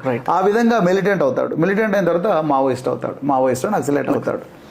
సో సత్వర న్యాయం ఇవ్వలేనప్పుడు, మనం చేసే పనుల్లో పారదర్శకత లేనప్పుడు, మనిషిలో మానవత్వం లేనప్పుడు, మానవ విలువలు మంట కలిసినప్పుడు ఈ తీవ్రవాద సంస్థలు పుట్టుకొస్తాయి. లేకపోతే మాత్రం రావు. అసలు పారదర్శకత ఉంటే ఎందుకు వస్తాయి చెప్పండి. వరకట్నం చాలా మంది మహిళా నక్సలైట్లతో నేను మాట్లాడాను. సరెండర్ అయిన తర్వాత మీరు ఎందుకు పోయారమ్మా, మహిళలకు చాలా కష్టాలు ఉంటాయి అడవుల్లో, వాళ్ళకు బయాలజికల్ ప్రాబ్లమ్స్ ఎక్కువ ఉంటాయి, తర్వాత చాలా అంటే బాడీలో వచ్చే హార్మోనల్ చేంజెస్ వల్ల చాలా చేంజెస్ వస్తాయి, తర్వాత చాలాసేపు నడవలేరు, తర్వాత చాలా కష్టాలు ఉంటాయి. సో ఆయన కూడా ఎందుకు పోతున్నారంటే మాకు పెళ్ళి అయ్యే అవకాశం లేదు ఊర్లో అంటారు. నేను అంత డబ్బు ఇవ్వలేను, మా అమ్మ నాన్న పేదవాళ్ళు, అంత డబ్బు ఇవ్వలేను, కానీ అన్నల దగ్గర ఉంటే కనీసం గౌరవం వస్తుంది కుటుంబానికి. పెళ్ళి సరే నేను దళంలో నాకు ఇష్టమైతే ఎవరినైనా చేసుకుంటా, కానీ ఊర్లో నాకు పెళ్ళి అయ్యే పరిస్థితి లేదు అన్న పరిస్థితిలో చాలా మంది పోయారు. పోయిన తర్వాత అక్కడ సిద్ధాంతం నేర్చుకొని తర్వాత అఫ్ కోర్స్ ఆ మార్గం కూడా తప్పని తెలుసుకున్న తర్వాత వాళ్ళు బయటకు వచ్చారు. ఆ విధంగా నేను వాళ్ళతో మాట్లాడాను. సో ఈ సమాజంలో ఈ రుగ్మతలు, పారదర్శకత లేకపోవడం, తర్వాత అధికారులకు పేద ప్రజలంటే ప్రేమ లేకపోవడం, పేద ప్రజలు మీరు చూడండి ఇప్పటికి కూడా పోలీస్ స్టేషన్లో మీరు చెప్పులేసుకొని రానివారు పేదోళ్ళను. నిజం, పోలీస్ స్టేషన్లోకి చెప్పులేసుకొని రానివారు. దొడల గడిల ముందర చెప్పులు చేత పట్టుకొని నడుచుకుంటూ పోవడం. తర్వాత పాత రోజుల్లో అయితే నడుముకు చీపురు కట్టుకొని కూడా పోయేవాళ్ళంట. సో ఆ పరిస్థితి చూసి అమ్మో ఈ దొరల రాజ్యం పోవాలి అని చెప్పి ఎట్లా పోతుందా అని చూసినప్పుడు మీలాంటి వాళ్ళు ఆలివ్ గ్రీన్ యూనిఫామ్ వేసుకొని వచ్చి తుపాకీ పట్టుకొని వచ్చి మేము ఎన్నుకున్నామంటే న్యాచురల్గా 10 మంది మీతో ర్యాలీ అవుతారు. సో రెండోది ఈ పోలీసు వాళ్ళు చాలా వరకు కూడా దొరల వైపు నిలబడ్డాం. వాళ్ళు దొరలు ఫోన్ చేసి చెప్తే పేద ప్రజలు కొట్టిన రోజులు ఎన్నో ఉన్నాయి. దొరలు అక్రమంగా భూములు ఆక్రమిస్తే ఆ భూములకు బందోబస్తు కల్పించిన రోజులు పోలీసు వాళ్ళకు ఉన్నాయి. సో అలాంటప్పుడు పేదవాళ్ళకు పోలీసు వాళ్ళ మీద ఏం నమ్మకం ఉంటుంది. సో అందుకొరకు అదే యూనిఫామ్ తీసుకొని ఆల్టర్నేట్ అథారిటీ కోసం చూస్తారు. ఆ ఆల్టర్నేట్ అథారిటీనే నక్సలిజం అని నేను అంటాను. సో అది రాజ్యాంగానికి వ్యతిరేకం, నేను ఒప్పుకుంటాను. రాజ్యాంగంలో ఎవరు కూడా పోలీస్ ఫోర్సెస్, ఆర్మీ తప్ప మిగతా వాళ్ళు ఎవరు కూడా ఆయుధాలు పట్టుకోవడానికి వీల్లేదు. They cannot take weapons into their hands because in India you cannot hold a private weapon without a license. So అలాంటప్పుడు మరి లైసెన్స్ లేని వెపన్లు తీసుకొని రోడ్ల మీద తిరుగుతూ భూస్వాములను, దొంగలను, ఇన్ఫార్మర్లను వాళ్ళని వీళ్ళని కాలుస్తున్నారంటే ఆ పని చేయాల్సిన పోలీస్ వ్యవస్థ పూర్తిగా విఫలమైంది కాబట్టి వాళ్ళు అటువైపు పోతున్నాను. బేసిక్లీ నేను ఎందుకు అడుగుతున్నాను సార్, నాలాంటి వాళ్ళకి ఒక టైప్ ఆఫ్ ప్రోగ్రామ్ అయింది మైండ్లో, నక్సల్స్ అంటే చెడు వాళ్ళు అని. దానికి కొన్ని నా పర్సనల్ ఎక్స్పీరియన్స్లో 2 రీజన్స్ ఉన్నాయి. ఒకటి మా మదర్ సైడ్, 2 మా ఫాదర్ సైడ్. యాక్చువల్గా మా ఫాదర్ సైడ్ మాది చిట్ ఫండ్స్ బిజినెస్. మా బాబాయ్ ఈ మూత్కూర్ అనే రోడ్లో వెళ్తున్నప్పుడు అక్కడ చిట్ ఫండ్స్ కలెక్షన్ తీసుకొని వస్తున్న టైంలో ఎక్కడో అనిపించిందంట, ఎవరో ఫాలో అవుతున్నారో అనిపించిందంట. డబ్బులు తీసుకొచ్చి కింద సీట్ కింద పెట్టుకున్నాడు ఆయన. అనుకున్నట్టే ఎవరో ఆపి గన్స్ అవి పట్టుకొని మొత్తం కారం తెత్తికారు. ఫార్చునేట్లీ కనబడలేదు వాళ్ళకి డబ్బులు. అండ్ మా బాబాయ్ వాళ్ళని కూడా ఏం చేయకుండా వెళ్ళిపోయారు వాళ్ళు. ఆయన అది చేసి నక్సలైట్సే అని ఒక మెంటల్ థాట్ ప్రాసెస్లో ఉండే ఆయన. మాకు అట్లనే చెప్పాడు. మా మదర్ సైడ్ వచ్చేసరికి మా మదర్ వాళ్ళు 7 మంది, అందులో ఒక్కరి మాత్రమే బాగా వెల్ సెటిల్డ్ ఉండే. వాళ్ళ హస్బెండ్, మా పెద్దమ్మ, థర్డ్ పెద్దమ్మ వాళ్ళ హస్బెండ్, ఆయనకి టింబర్ ఫ్యాక్టరీ ఉండేదన్నమాట. ఆయన అంటే తెలియదు అసలు ఏమైందో తెలియదు. సడన్గా ఒకరోజు భువనగిరి దగ్గర ఒక బావిలో చనిపోయి కనబడ్డాడు. అది కూడా నక్సల్స్ చేశారని ఒక ప్రాపగండా అయింది మా ఫ్యామిలీస్ మొత్తంలో. ఇప్పటికీ ఈ 2 విషయాలు ఏం తీసుకొచ్చినా నక్సల్స్ అన్నల వల్లనే తప్పు, వాళ్ళకి డబ్బులు నచ్చరు అనే థాట్లో మాకు అర్థమవుతుండే. So I wanted to understand అసలు వీళ్ళకి నిజంగా రీజన్ ఏముంటుంది. ఓన్లీ ఎకనామికల్ ఇష్యూస్ని చూసి మేము వెనకబడ్డాం అన్న థాట్ ప్రాసెస్లో అలా అవుతారా, లేకపోతే ఇలా ప్రాపగండా అవుతుందా అని ఒక డౌట్ ఉండేది అనమాట. అందుకే నేను ఇంతకుముందు చెప్పిందంతా కూడా క్లాసిక్ యూనో అంటే మీకు గ్రామీణ ప్రాంతాల్లో జనరల్గా మావోయిస్టులో నక్సలైట్లో ఎలా అవుతారు? జాయిన్ అయ్యే వాళ్ళు ఈ విధంగా చెప్తారు. కానీ కొంతమంది అంత ప్యూరిటీ అన్ని ఆర్గనైజేషన్స్లో ఎట్లయితే ఆ ప్యూరిటీ ఉండదో దీంట్లో కూడా అంత ప్యూరిటీ ఉండాల్సిన అవసరం లేదు. కొంతమంది స్వార్థ చింతనతోని, కొంతమంది దొంగతనాలు చేసి కూడా జాయిన్ అయ్యే వాళ్ళు ఉంటారు. కొంతమంది ఇంకొకరిని మీద ప్రగ తీర్చుకోవడానికి వీళ్ళెంబడి పోయి చేద్దామని కూడా వాళ్ళు ఉంటారు. కొంతమందికి ఇంకేమైనా పోలీసు కేసుల నుంచి తప్పించుకోవడం కోసం ఎలాగో ఇక్కడ అరెస్ట్ చేస్తారు కాబట్టి అక్కడ పోతే మనకు కొంత పవర్ వస్తుందని పోయే వాళ్ళు ఉంటారు. సో రకరకాల కారణాల వల్ల పోయే వాళ్ళు ఉంటారు. అది కాకుండా ఫేక్ నక్సలైట్లు కూడా ఉంటారు. మేము పోలీసులు ఉన్నప్పుడు అలాంటి వాళ్ళని కూడా చూసాం. సో ఫేక్ నక్సలైట్ల పేరు చెప్పుకొని దొంగతనాలు చేసేవాళ్ళు, నక్సలైట్ల పేరు భయపడతారు కాబట్టి దోపిడీ చేసేవాళ్ళు. ఫోన్ కాల్ చేస్తేనే మీకు లక్షల రూపాయలు మీ ఇళ్ళలోకి రావడం, అవన్నీ చేసేవాళ్ళు కూడా ఉంటారు. అప్పుడప్పుడు ఈ మధ్యకాలంలో తగ్గినా కానీ మేము 1990 తర్వాత 2001, 2010 ఆ ప్రాంతంలో ఎక్కువగా ఉండేవి ఇవన్నీ కేసులు. సో అలాంటి వాళ్ళు కూడా ఉంటారు. మరి బహుశా మీ బాబాయ్ వాళ్ళు, మీ రిలేటివ్స్ ఇలాంటి వాళ్ళ దృష్టి ఇలాంటి వాళ్ళ బారిన పడి ఉంటారు అనుకుంటున్నాను. కొంతమంది మాజీ నక్సలైట్ సరెండర్ అయిన కొంతమంది వాళ్ళు అత్యంత కర్కోటకులుగా కూడా తయారైన పరిస్థితి మీరు చూసారు. ఉదాహరణకు నయీం ఒకప్పుడు మాజీ నక్సలైట్లు ఉండేవాడు. దాని తర్వాత మాజీ అయిపోయిన తర్వాత అత్యంత క్రూరంగా మరి చేసి బెల్లి లలిత అనే మహిళను 17 ముక్కలుగా నరిపి అదే భువనగిరి ఏరియాలో బావులల్లో పడేసిన పరిస్థితి కూడా ఉంది. సో అంటే కోట్ల ఆస్తులు కూడా సంపాదించుకున్నారు. సో నక్సలైట్లలో అందరూ మంచిగా ఉంటారు. ఇలాంటి వాళ్ళు కూడా గద్దర్ లాంటి వాళ్ళు ఉంటారు, ఒకవైపు నయీం వాళ్ళు లాంటి కూడా ఉంటారు. సో అందుకొరకు ఏది కూడా జనరలైజ్ చేయలేము. రైట్. ఇప్పుడు మీరు సరెండర్ అనే ఒక టాపిక్ తీసుకొచ్చారు కాబట్టి నేను మిమ్మల్ని పర్సనల్ అడుగుదాం అనుకున్నది, వెన్ యువర్ ఎస్పీ అనుకుంటే ఆ టైంలో ఉన్నప్పుడు నక్సల్స్ ఉన్న ఏరియాకి అంత డేరియా ఎలా వెళ్ళగలిగారు? 12-14 మంది సబ్జెక్ట్ టు కరెక్షన్, అంతమంది సరెండర్ అవుతూ విత్ వెపన్స్ కూడా కొంతమంది సరెండర్ అయ్యారు. 100 మంది అయ్యారు. 100 మంది వెపన్స్. ఆ స్టోరీ ఆ ఆర్టికల్ చదివేటప్పుడు నాకే గూస్ బంప్స్ వచ్చాయి. ఇలాంటి పర్సన్ అంటే ఎంత ధైర్యం ఎలా వచ్చింది అలా వెళ్ళడానికి? సినిమాలో చూస్తాం ఇట్లాంటివన్నీ, బట్ నక్సల్స్ కి పోలీస్ వాళ్ళు అంటేనే కాలుతుంది అనేది వింటాను. అలాంటిది how could you dare that sir? అంటే అది ఒక మార్పు తీసుకురావాలనే బలమైన కోరిక. అందరూ ఫైరింగ్ చేస్తే మనం కూడా ఫైరింగ్ చేయాలని కాదు. అందరూ ఎన్కౌంటర్లు, తర్వాత ఎక్స్చేంజెస్ ఆఫ్ ఫైర్, తర్వాత ఇవన్నీ అంటే ఎదురు కాల్పుల సంఘటనలు, లేకపోతే మందు పాటర్లు, ఇవన్నీ కూడా very traditional way of solving a problem. Right. So మనం అవుట్ ఆఫ్ బాక్స్ ఆలోచించి కొత్తదనంగా మనం ఏమైనా చేయగలమా? దీనికి రిస్క్ ఉంటుంది. డెఫినెట్గా వాళ్ళని చంపే అవకాశం ఉంటుంది. నా తల మొండెం వేరు చేసి తలను మా ఇంటికి పార్సల్ చేసి పంపించే అవకాశం కూడా ఉంటుంది. అవన్నీ చేసినారు. సో అవన్నీ కూడా చేస్తున్నారు. నేను ఎస్పీగా ఉన్నప్పుడే అవన్నీ చేస్తున్నారు వాళ్ళు. సో ఆయన కూడా నేను డేర్ చేసేలాను ఎందుకోసం అంటే అక్కడ ఉండే వాళ్ళు కూడా పేదవాళ్ళే. నేను ఏ సమాజం నుంచి వచ్చినా అవతల వాళ్ళు కూడా అదే సమాజం నుంచి వచ్చిన వాళ్ళు. నేను చాలాసార్లు వాళ్ళతో మాట్లాడినా. ఏదో సడన్ గా చెప్పినట్టుగా అమాయకంగా వాళ్ళ దగ్గర పోలేదు. లక్కీగా అప్పటికే సెల్ ఫోన్ టెక్నాలజీ అందుబాటులో వచ్చింది కాబట్టి వాళ్ళకి కొన్ని సెల్ ఫోన్లు పంపించి, అప్పట్లో సెల్ ఫోన్లు మనం ఇప్పుడు దొరికినంత విరివిగా దొరికేవి కాదు. అప్పుడు ఆండ్రాయిడ్ అవన్నీ ఉండేవి కాదు. నోకియా 1100, నోకియా 6600, తర్వాత ఎరిక్సన్, శాంసంగ్ అప్పుడే కొత్తగా వచ్చాయి.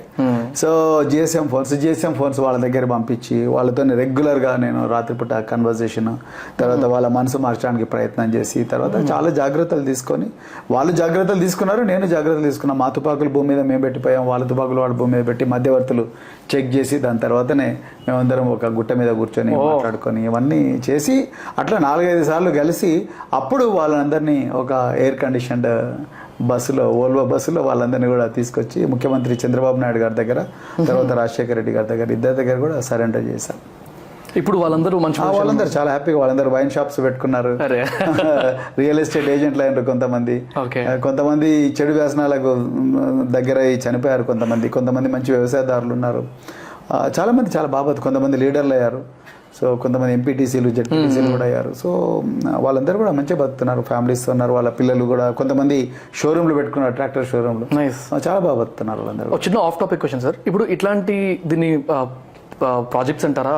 ఇప్పుడు ఎగ్జాంపుల్ వీళ్ళని మార్చడం అనేది ఒక ప్రాజెక్ట్స్ ఆర్ ఎనీథింగ్ ఒకవేళ అనుకుంటే ఇవన్నీ మీ స్టేజ్ నుంచి స్టార్ట్ అవుతాయి, లేకపోతే పైనుంచి వచ్చి?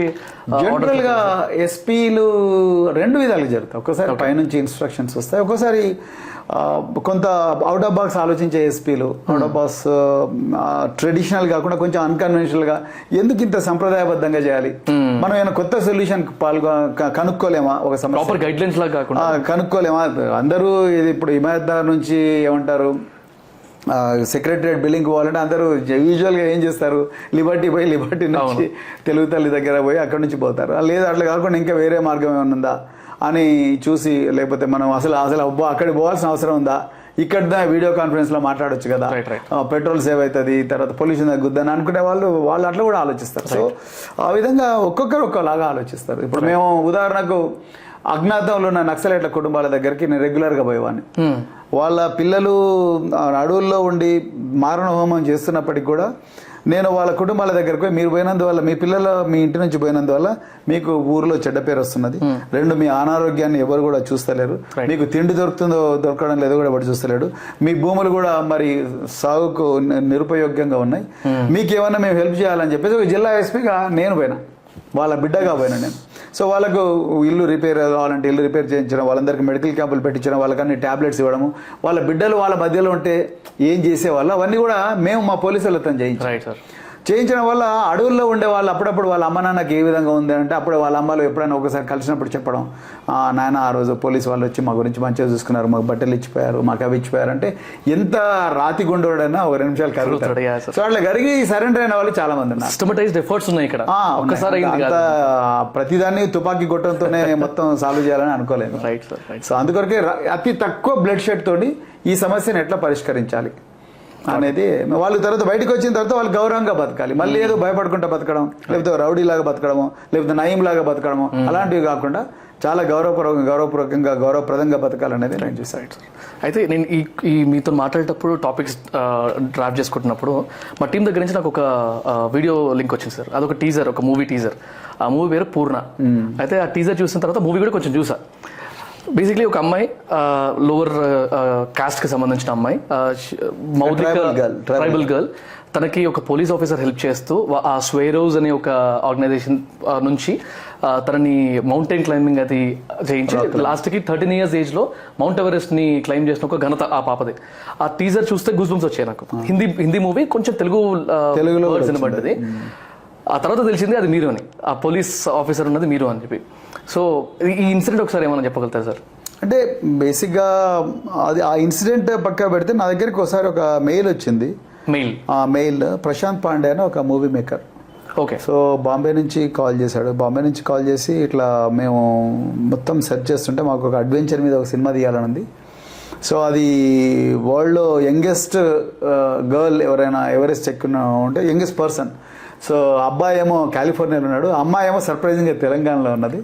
సో అయితే ఆ అమ్మాయి మీ దగ్గర చదువుతుందని తెలిసిందని చెప్పేసి ఆయన వచ్చాడు. ప్రశాంత్ పాండే అండ్ శ్రేయ పాండే ఇద్దరు వచ్చారు. ఓకే. వాళ్ళు వచ్చి దాదాపు ఒక 10 సార్లు వచ్చారు నా దగ్గరికి. అంటే ఇది నార్మల్ కదా భయ్, ఇందులో కొత్త ఇది మాకన్నీ కామన్, మేము రోజు చేసేదే అడ్వెంచర్, బతకడమే ఒక అడ్వెంచర్ మాకు. సో ఇది మాకు కొత్తదేం కాదంటే, లేదు సార్ మీకు చాలా చిన్నగా అనిపిస్తుంది కానీ ప్రపంచానికి చాలా పెద్దది. చిన్న అమ్మాయి అగ్గిపెట్ట కోసం 7 kilometers నడిచే కుటుంబాల నుంచి వచ్చిన అమ్మాయి ఈరోజు ప్రపంచంలో అత్యంత ఎవరెస్ట్ శిఖరం ఎక్కడం అనేది మామూలు విషయం కాదు. ఒక్కోసారి కోట్ల రూపాయలు ఖర్చు పెట్టినా కూడా ఈ బేస్ క్యాంప్ దాకా కూడా పోలేరు జనాలు. వీళ్ళు ఏం తిండికి లేని పిల్లలు ఇంతమంది చచ్చిపోయినా కూడా ఎవరెస్ట్ వైపు పోవడం అనేది మామూలు విషయం కాదని చెప్పేసి వాళ్ళు, ఎందుకు మీరు ఇవన్నీ క్వశ్చన్ అడుగుతారంటే మేము ఒక మూవీ తయారు చేస్తున్నాం అంటారు. Then I was also real excited. అంటే ప్రభుత్వంలో ఏముంటుంది అంటే పొద్దున 5 గంటలకు, పొద్దున 10 గంటలకు పోవడం, సాయంత్రం 6 గంటలకు రావడం, దాని తర్వాత మళ్ళీ ఫైల్స్ ఇంట్లో కొన్ని సైన్ చేసుకోవడం, మళ్ళీ పొద్దున పోవడం, మళ్ళీ ఎప్పుడెప్పుడు సండే వస్తుందని చూడడం, సెకండ్ సాటర్డే వస్తే ఇంకా ఎగ్జైటింగ్, సెకండ్ సాటర్డే వస్తే ఇంకా హ్యాపీగా ఫీల్ అవ్వడం అంటే ఉంటుంది తప్ప ప్రభుత్వంలో ఇంకా అంతకన్నా గొప్పగా చేయాలని ఉండదు.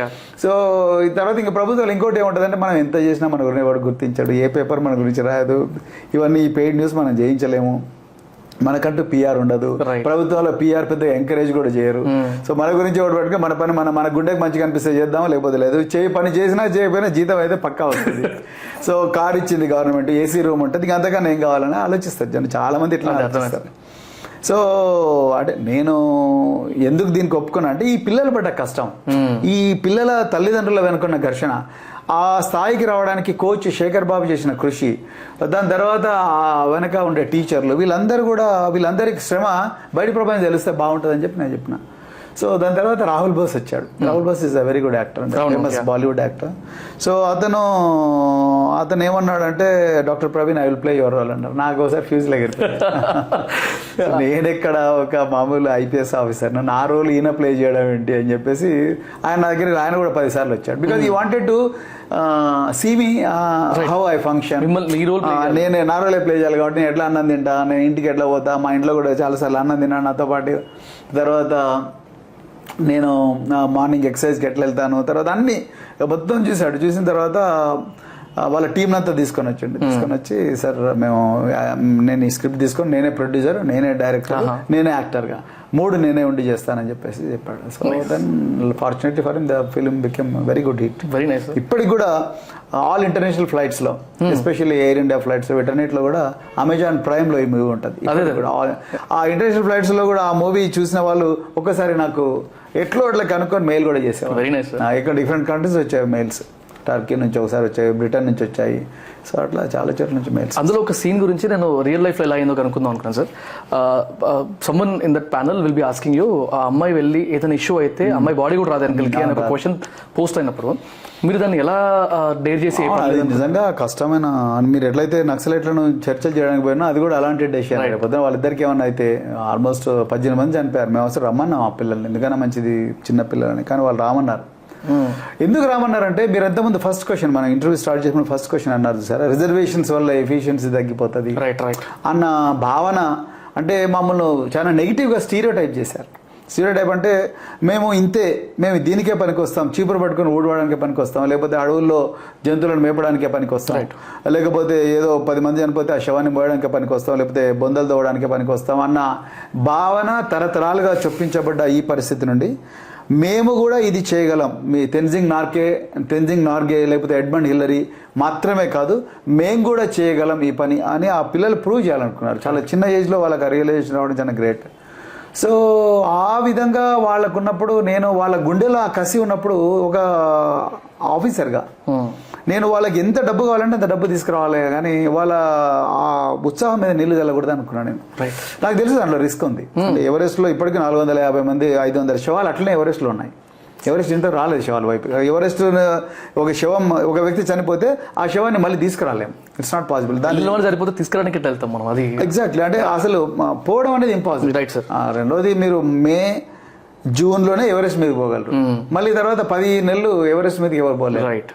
సో అలాంటి పరిస్థితిలో మరి శవాలు కూడా దొరకని పరిస్థితిలో ఈ పిల్లల్ని ఏం చేస్తారంటే, మరి ఎక్స్ప్లోరేషన్ అంటే అలాగే ఉంటుంది. సో నేను వాళ్ళ తల్లిదండ్రులు పిలిపించి అందరికి చెప్పాను, మరి ఈ విధంగా ఉంటుందంటే వాళ్ళు, సార్ వాళ్ళు నా పిల్లలు కాదు, మీ పిల్లలు, మీరు ఏం చేసినా మంచిది అన్నారు. నాకు కూడా తెలుసు, మీ పిల్లల్ని అయితే పంపిస్తావా, నీ సొంత పిల్లలతో పంపిస్తావా, వాళ్ళు పేదవాళ్ళ పిల్లలు కూడా పంపిస్తున్నావు, నీ ఈగోని సాటిస్ఫై చేసుకోవడం చేస్తున్నావు. నా ఈగో ఏమున్నది ఇలా? నేను ఒక వ్యవస్థ మీద జరిగిన ఒక మానసిక దాడిని, ఒక అణచివేతను నేను డిస్ప్రూవ్ చేయాలని చూస్తున్నా. రైట్. వాళ్ళు విల్లింగ్ ఉన్నారు పిల్లలు, వాళ్ళకు కూడా ఉత్సాహం ఉంది, అన్ని జాగ్రత్తలు తీసుకున్నాము. తో అందుకొరకు నేను ప్రభుత్వానికి లెటర్ రాసి 68 లక్షలు కొట్లాడి తీసుకొచ్చి అది ఎక్స్పెడిషన్ సక్సెస్ఫుల్ చేయించాం. అంటే I was also very lucky. అన్నీ మనం అనుకున్నట్టుగా జరగవు. అమ్మాయికి మధ్యలో క్యాంప్ 3 అంటే 8,000 మీటర్ల ఎత్తులో అమ్మాయికి సడన్గా గ్యాస్ సిలిండర్ ఆగిపోయింది. ఏదో టెక్నికల్ ప్రాబ్లం వచ్చి. సో గ్యాస్ సిలిండర్ ఎవరెస్ట్ మీద ఆక్సిజన్ దొరకదు కదా, రేరిఫైడ్ అట్మాస్ఫియర్. సో అమ్మాయి వెంటనే ఆ షెర్పాను పించ్ చేసింది, గిచ్చింది. గిల్లిన వెంటనే అతను ఏమైందని చూస్తే సిలిండర్ పనిచేయడం లేదు. వెంటనే ఇంకో ఎక్స్ట్రా సిలిండర్ పెట్టి మళ్ళీ తీసుకెళ్ళారు. సో ఇట్లాంటి డేంజరస్ సిచ్యువేషన్స్ ఉంటాయి. కానీ గిచ్చడం అంటే ఇప్పుడు నేను మాట్లాడలేను, cannot speak right. Already cylinder ఉంటుంది, సో గిచ్చితే పక్క షెర్పా ఉంటాడు, షెర్పాతో చేస్తే షెర్పా వెంటనే ఏమైందని చూస్తే సిలిండర్ పనిచేయడం లేదు. వెంటనే మళ్ళీ ఇంకో ఆక్సిజన్ సిలిండర్ పెట్టి మళ్ళీ కంటిన్యూ చేశారు.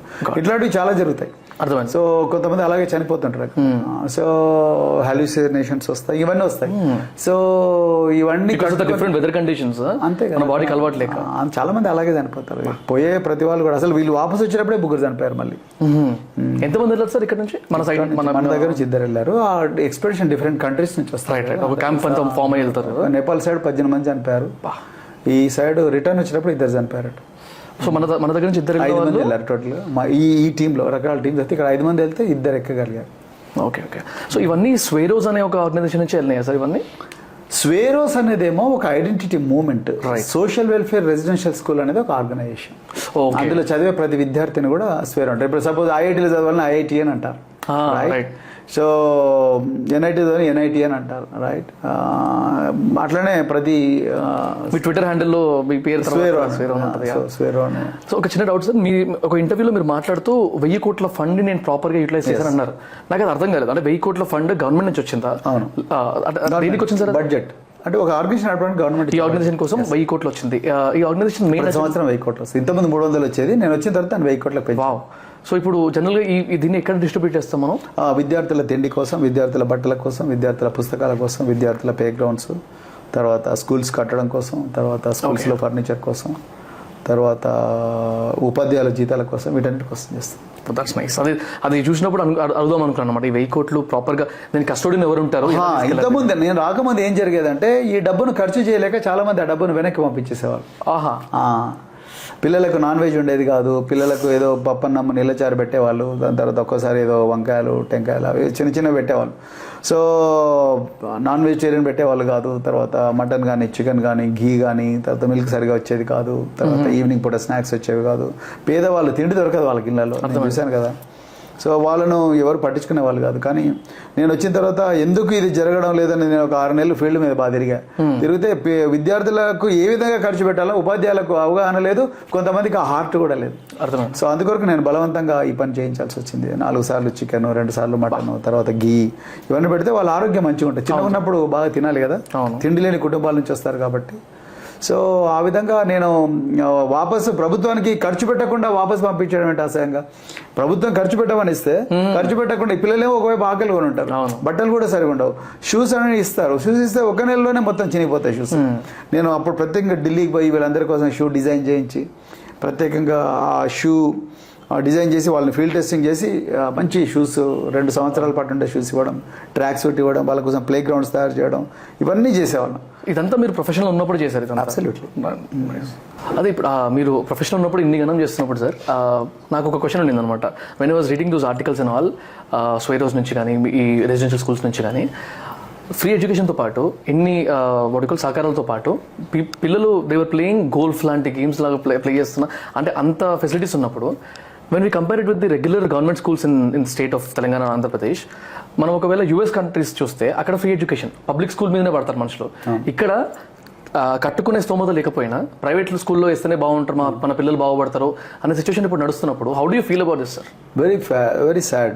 I feel very sad because government దగ్గర డబ్బులు లేక కాదండి, అదే భయంకర డబ్బులు ఉన్నాయి. ఇవాళ చూడండి, కోకపేటలో ఒక్కరోజే 3300 కోట్లు సంపాదించండి ముఖ్యమంత్రి. ఆ డబ్బులు విద్య మీద పెట్టొచ్చుగా, పెట్టాడు, సెక్రటరీ మీద పెడతాడు. ఆ గొప్ప, నేను ఇప్పుడు మీ స్టూడియోకి వచ్చేటప్పుడు ఆ బిల్డింగ్ చూసుకుంటూ వచ్చిన, ఎవరుంటారు అందులో? అదే ఎంప్లాయీస్ ఉంటారు. మీరు ఈ బిల్డింగ్లో కూర్చున్నా అదే పని చేస్తారు, బూర్గుల రామకృష్ణ బిల్డింగ్ లో కూర్చుని అదే పని చేస్తారు, చెట్టు కింద కూర్చున్నా వైఫై ఉంటే అదే పని చేస్తారు, రైట్? అంత గ్రాండ్ బిల్డింగ్ లో ఉన్నా కూడా అదే పని చేస్తారు. Your output there won't be any change, right sir. ఆ 1400 కోట్లు ఈ పిల్లల మీద పెట్టుంటే ఎంత బాగుంటుంది, రైట్? సో మీ క్వశ్చన్ ఏమో అదే ఇక్కడ ఎడ్యుకేషన్ ప్రాపర్గా లేనప్పుడు. సో నేనేమంటానంటే ఆ పిల్లల చదువు కోసం పెట్టొచ్చుగా, ఈ డబ్బులు తీసుకొచ్చి గవర్నమెంట్ స్కూల్స్ బాగా చేసి, show me 1 swimming pool in government school, show me 1 swimming pool in a government school in Telangana, right? No forget about school, college, ఒక యూనివర్సిటీలో చూపించండి స్విమ్మింగ్ పూల్స్. ఎన్ని యూనివర్సిటీలు ఉన్నాయి స్విమ్మింగ్ పూల్స్? ఎందుకు లేవు స్విమ్మింగ్ పూల్స్ యూనివర్సిటీలో?